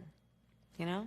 What can be unburdened by what has been. What can be unburdened by what has been. What can What does that mean? Unburdened by what has been. What can be unburdened by what has been. What we can see, what we believe can be unburdened by what has been. What can be unburdened by what has been. What can be unburdened by what has been. What can be unburdened by what has been. It's officially Jover, folks. It is Jover. Honestly, I'm going right back to the same point, and my apologies if I sound like a broken None record. at all. There's no way that this was planned or orchestrated. It feels totally random. It feels like they have no plan. It feels like, frankly, they're flailing. And frankly, it feels like they might just be throwing Kamala Harris under a bus here. They know she's not the future of the party, even though they say it. They say it because they have to say it. She's obviously unpopular, and I'd even go as far to say she's deeply unpopular. Supposedly the least popular vice president in American history. I think the thought process is throw her in there, watch her lose, and then let's enter a rebuilding process for the Democrat Party. It's obvious the Democrats have better options, but they probably want to save those options from a possible humiliating defeat here, and so Kamala is the pick. Kamala frickin' Harris. Look, again, maybe I'm wrong, and maybe this is going to be a genius play, and Kamala Harris is going to start skyrocketing in the polls. Look, maybe, it's possible, but from what I'm seeing right now, I mean, a poll released just the other day showing her down 10 in the state of Georgia. She's losing to Trump in Pennsylvania, basically everywhere you look. Kamala performs worse than Joe Biden. I We'll don't see if that see. changes, but as I for now, don't my view see stays it, bro. completely I just unchanged. don't I see don't it. see this as a good thing for the Democrat Party. This is total dysfunction, total, complete disarray. They're going to switch up their presidential candidate 4 months ahead of the election. In that short period of time, expecting to undo 4 years of total and utter failure. I don't see it working. I don't see it happening. I think this is possibly the dumbest decision they could have made. And frankly, it might even have more negative impacts down ballot. The idea here is that Joe Biden is stepping aside for the good of the party, but he essentially just confirmed to the world that the party was pulling a fast one on you, that they've been lying to you. They essentially admit that they're all a bunch of frickin' frauds, and now they want you to vote for cackling Kamala to save democracy from a non-existent threat. Okay, sure, good luck with that one. Like usual, I guess we'll just have to see exactly where this goes. The idea is that the Biden-Harris administration is actually very popular. It's just that people don't want to vote for Joe Biden due to his age. But honestly, I think the issues with this administration go a whole lot further than just Joe Biden's age. We've seen 4 years of failure, people want change, and clearly Kamala Harris isn't that change. Anyways, that's pretty much what I got for you guys, just my initial raw reaction. Hopefully you guys enjoyed it, and this is one of those videos where I'm going to ask you guys to comment, because of course, I want to see what you guys are thinking. Let me know in the comment section. Thanks for watching, and I'll see you on the next one.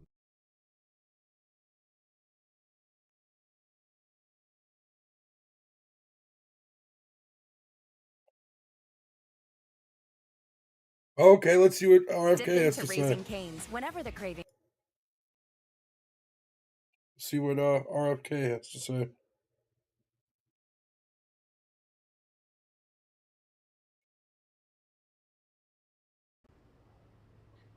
Oh, he's not here yet.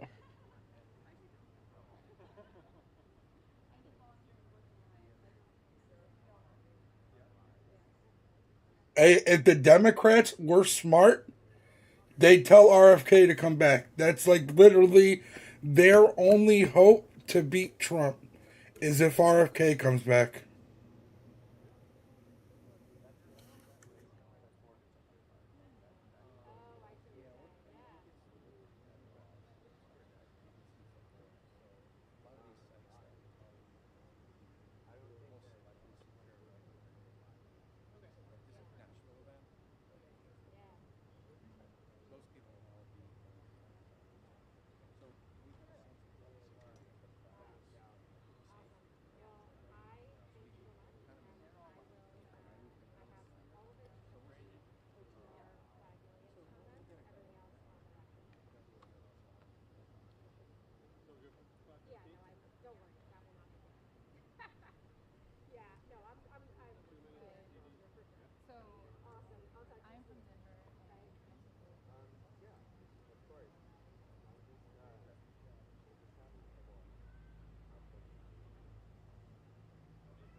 Yeah, freaking flies. So they must be just waiting for him to come outside.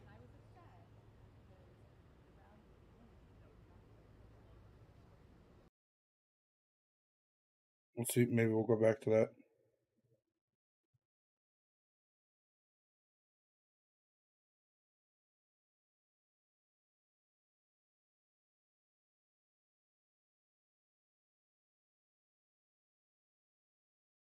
Dan, thank you for sitting down with us today, man. Listen, man, I can't.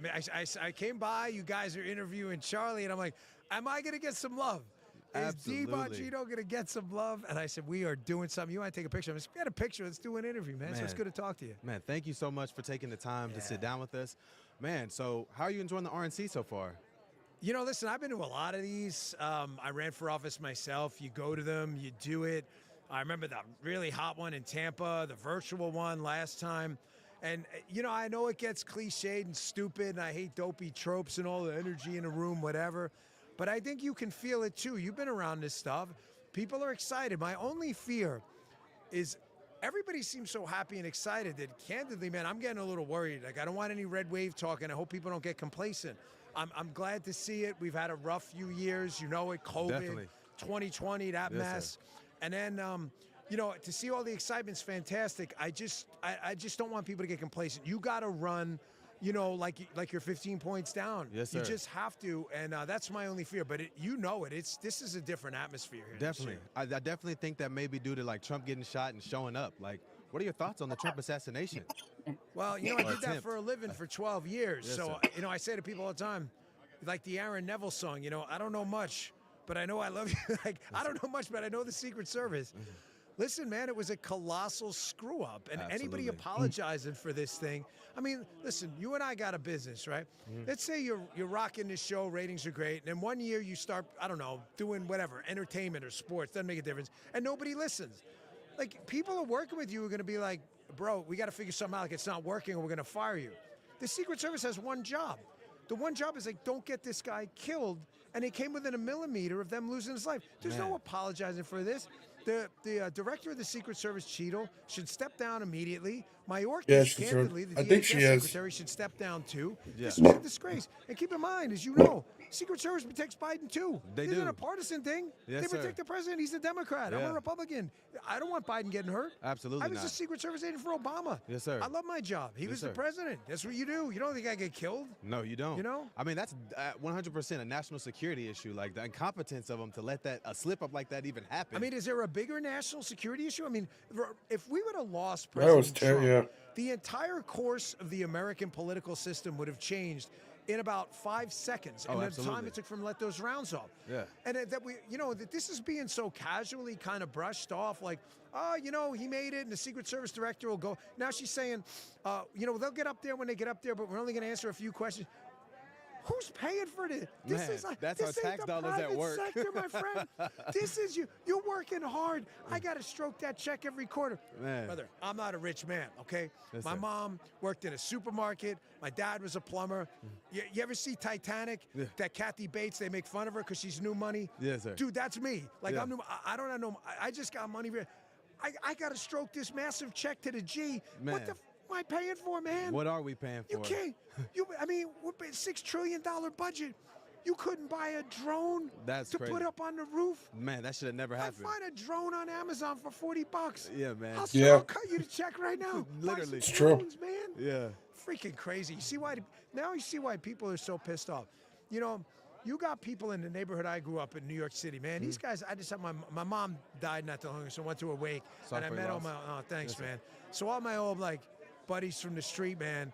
And, you know, a lot of these guys are in bad shape, man. They're struggling. They ain't making any money. A lot of these guys were union workers that voted Democrat. They're like, I'm done. I can't take it can't. anymore, man. The- You know, $15 for like a pound of bacon or whatever. What Oh, the my hell gosh. is that, man? Man. Everybody's going broke, you know? Oh, I completely agree, man. I'm like 1 year out of college, so this is my first year, like, really in the You're real 1 world. year out of college? Yes, sir. Just graduated my MBA last May. God bless you. I Thank did you. an Thank MBA. you so It was much. the only degree I did in college. I actually learned something. I agree. Business school, right? I agree. You learn all kinds, like, you know, Man. finance, accounting, supply chains. man. I learned- 100%. Good for you, man. Good No, for you. thank you. Thank you so much. But I completely agree. Like, $200 when I was in college and Trump was in went way farther Right. than $200 now. Like, $200, you're getting My friend, a week's worth of groceries. $200 now Man, ain't even it's a bad. night at the club. No, Me it's and my not. wife's You're still a like, top. "Yeah, I'm 50 It's going bad. on 20. You know, I work during the week. I play. Well, I went to the grocery store the other day, and I'm like, all right, maybe I'm gonna spend like $150, $160. I spent $300. It was ridiculous. Hard in the weekend. I talk about it on the radio all the time. I don't care, man. I'm not even his moral compass. Listen. But man, $200 barely gets you a couple bottles these days. Oh, You're my like, when I was a gosh. kid, $200 lasts you a whole week. Really?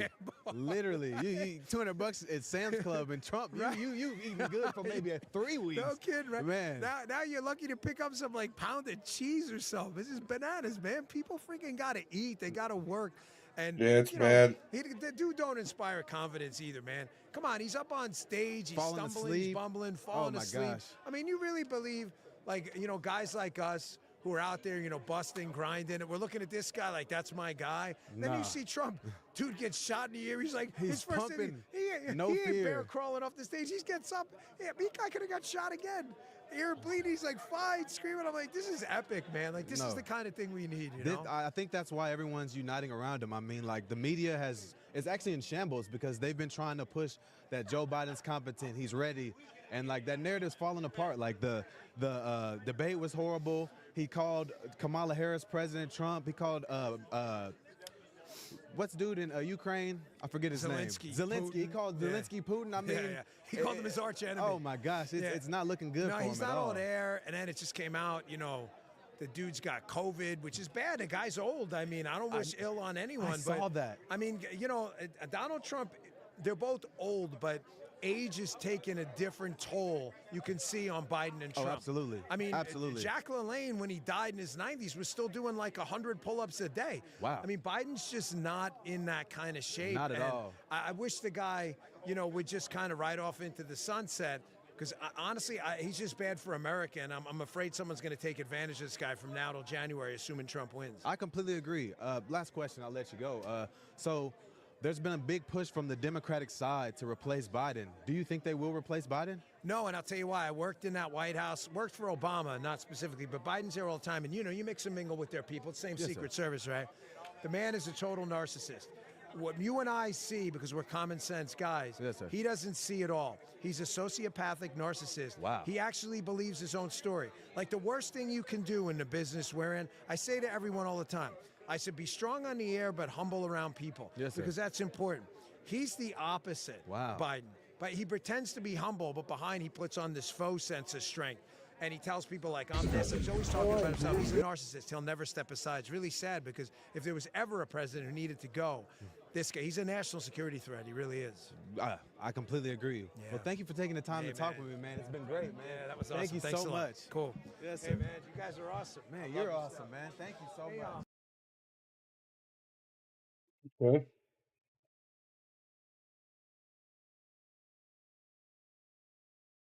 Going to ask you about this. We knew there was going to be a handful more, at least, governors tomorrow that were going to come out and say it was time for Joe to go. But just looking through some of these brand new statements as they come in, following the news, perhaps Tony Evers of Wisconsin, the governor, was going to make the call tomorrow. We don't know that, but he did issue a statement acknowledging the president stepping out, calling him an extraordinary president, if not the most well-accomplished presidents of my lifetime. But he goes on to say that the decision remains clear, the choice remains clear this November, calls Donald Trump a dictator. A lot of work ahead of us. Wisconsin Democrats, he said, and I will spend every moment and every day for the next 107 days working to defeat him, but does not mention Kamala Harris. Yeah. So this will be the question as we read through all these statements. I mean, how many are throwing their support behind the vice president? And also, what is her political operation like? I'm curious about that, Sandra, because I do think she knew what his condition was. Okay, she will deny it, but I do think that she knew. These people are I don't just think that her delusional, political bro. operation was up and running. Lisa Booth just mentioned all of those reboot stories there were. There were so many of them over time. Think of how many. You think of that Wall Street Journal story where there were 45 sources questioning Biden's mental capacity and acuity, right? And the White House came down on them like a ton of bricks. Turns out, actually, all of it was true. But also think about the on-the-record sources on the stories about Kamala Harris over the past 3.5 years. Okay, those weren't very good. And also, when they start to pick apart her record, I don't think it will stand up very well. There's not much, actually, from the Senate that she did. Yes, I think she was a pretty good questioner at the hearings if you're looking for somebody who I had a little bit of red meat questions at the hearing with Brett Kavanaugh comes to mind. If you're a Democrat, you might really like that. But other than that, there is not a lot of accomplishments to point to. Oh, and the thing with the border just became a complete disaster to the point where it looked like she completely washed her hands of it, didn't want to have anything to do with it. The Congressional Black Caucus just came out in support of a Kamala Harris nomination, saying the Congressional Black Caucus PAC joins President Biden in fully supporting Kamala Harris and our party's nominees. So sorry, that's the PAC. It's not the actual Black Caucus, though I'm sure that they will do the same thing. Yeah. Dana, you said that you had some thoughts about LBJ and all of this. I think a couple of things to mention. So I had this great fortune of doing a voiceover for a documentary that's a short one on Fox Nation about the 1968 campaign. And it was fascinating because there were things that I had forgotten and things that I had my memory refreshed on. But one of them was that, yes, LBJ was having some trouble looking like he was going to win. But as I understand it, he had also suffered a heart attack, and he was very fearful and really freaked out about his own health. And Lady Bird Johnson did not want him to run again. And she didn't even know up until he made the statement that he was going to pull out. She wasn't sure. Contrast that with what we have at this point, which is the stories that we know about First Lady Jill Biden really wanting her husband to remain as president. The family, of course she remember did. that story from Camp David after the Annie Leibovitz photo shoot, and they have brunch, and they tell the President Biden, Dad, you got to stay in. Joe, you got to stay in. Oh my gosh, you were so great. You answered all the questions. I mean, I certainly hope that I live long enough to read the history of what actually was going down on this campaign, because Weekend at Bernie's is going to look like, I don't know. I mean, but let's basically not forget, a it was standard just, report to it. Not too distant future. But the previous gunshots before that sound muffled or echoed, almost like they're coming from the building below the shooter. That hear completely different and then back to something different. The problem is they think we're all stupid, and they think that what they've done in the past, they're going to do again, and they're just going to keep pulling his And over they on thought us. the hysteria of Trump being dead and the truck bombs they were going to detonate on a black church or whatever would have changed the subject, but they fucked up. Totally. And then when we start talking about this kid and how did they instantly say he's operating alone? Well, how do you know he's operating alone if you are not in his cell phone, if you was never on the radar? And now he's got if you hadn't offshore been watching secret him? accounts. And that's what I got from my sources. They said, no, this guy was heavily funded, flew a drone over, was an operative. Now we know he had high-tech military explosives. That's about to come out. Quentin, what do you think's happening? And the other thing is, and I think it's a huge cover-up, and I think that it was going to create a environment that made people scared to vote. It was going to do something that basically created a mail-in ballot, because in typical fashion, what used to happen early Iraq, Afghanistan, there's an attack on the people. All right, guys, we know what's going on. This is crazy. I'm going to end it on that note. I really appreciate you guys all stopping by and hanging out with me today. We will see you guys later. Peace.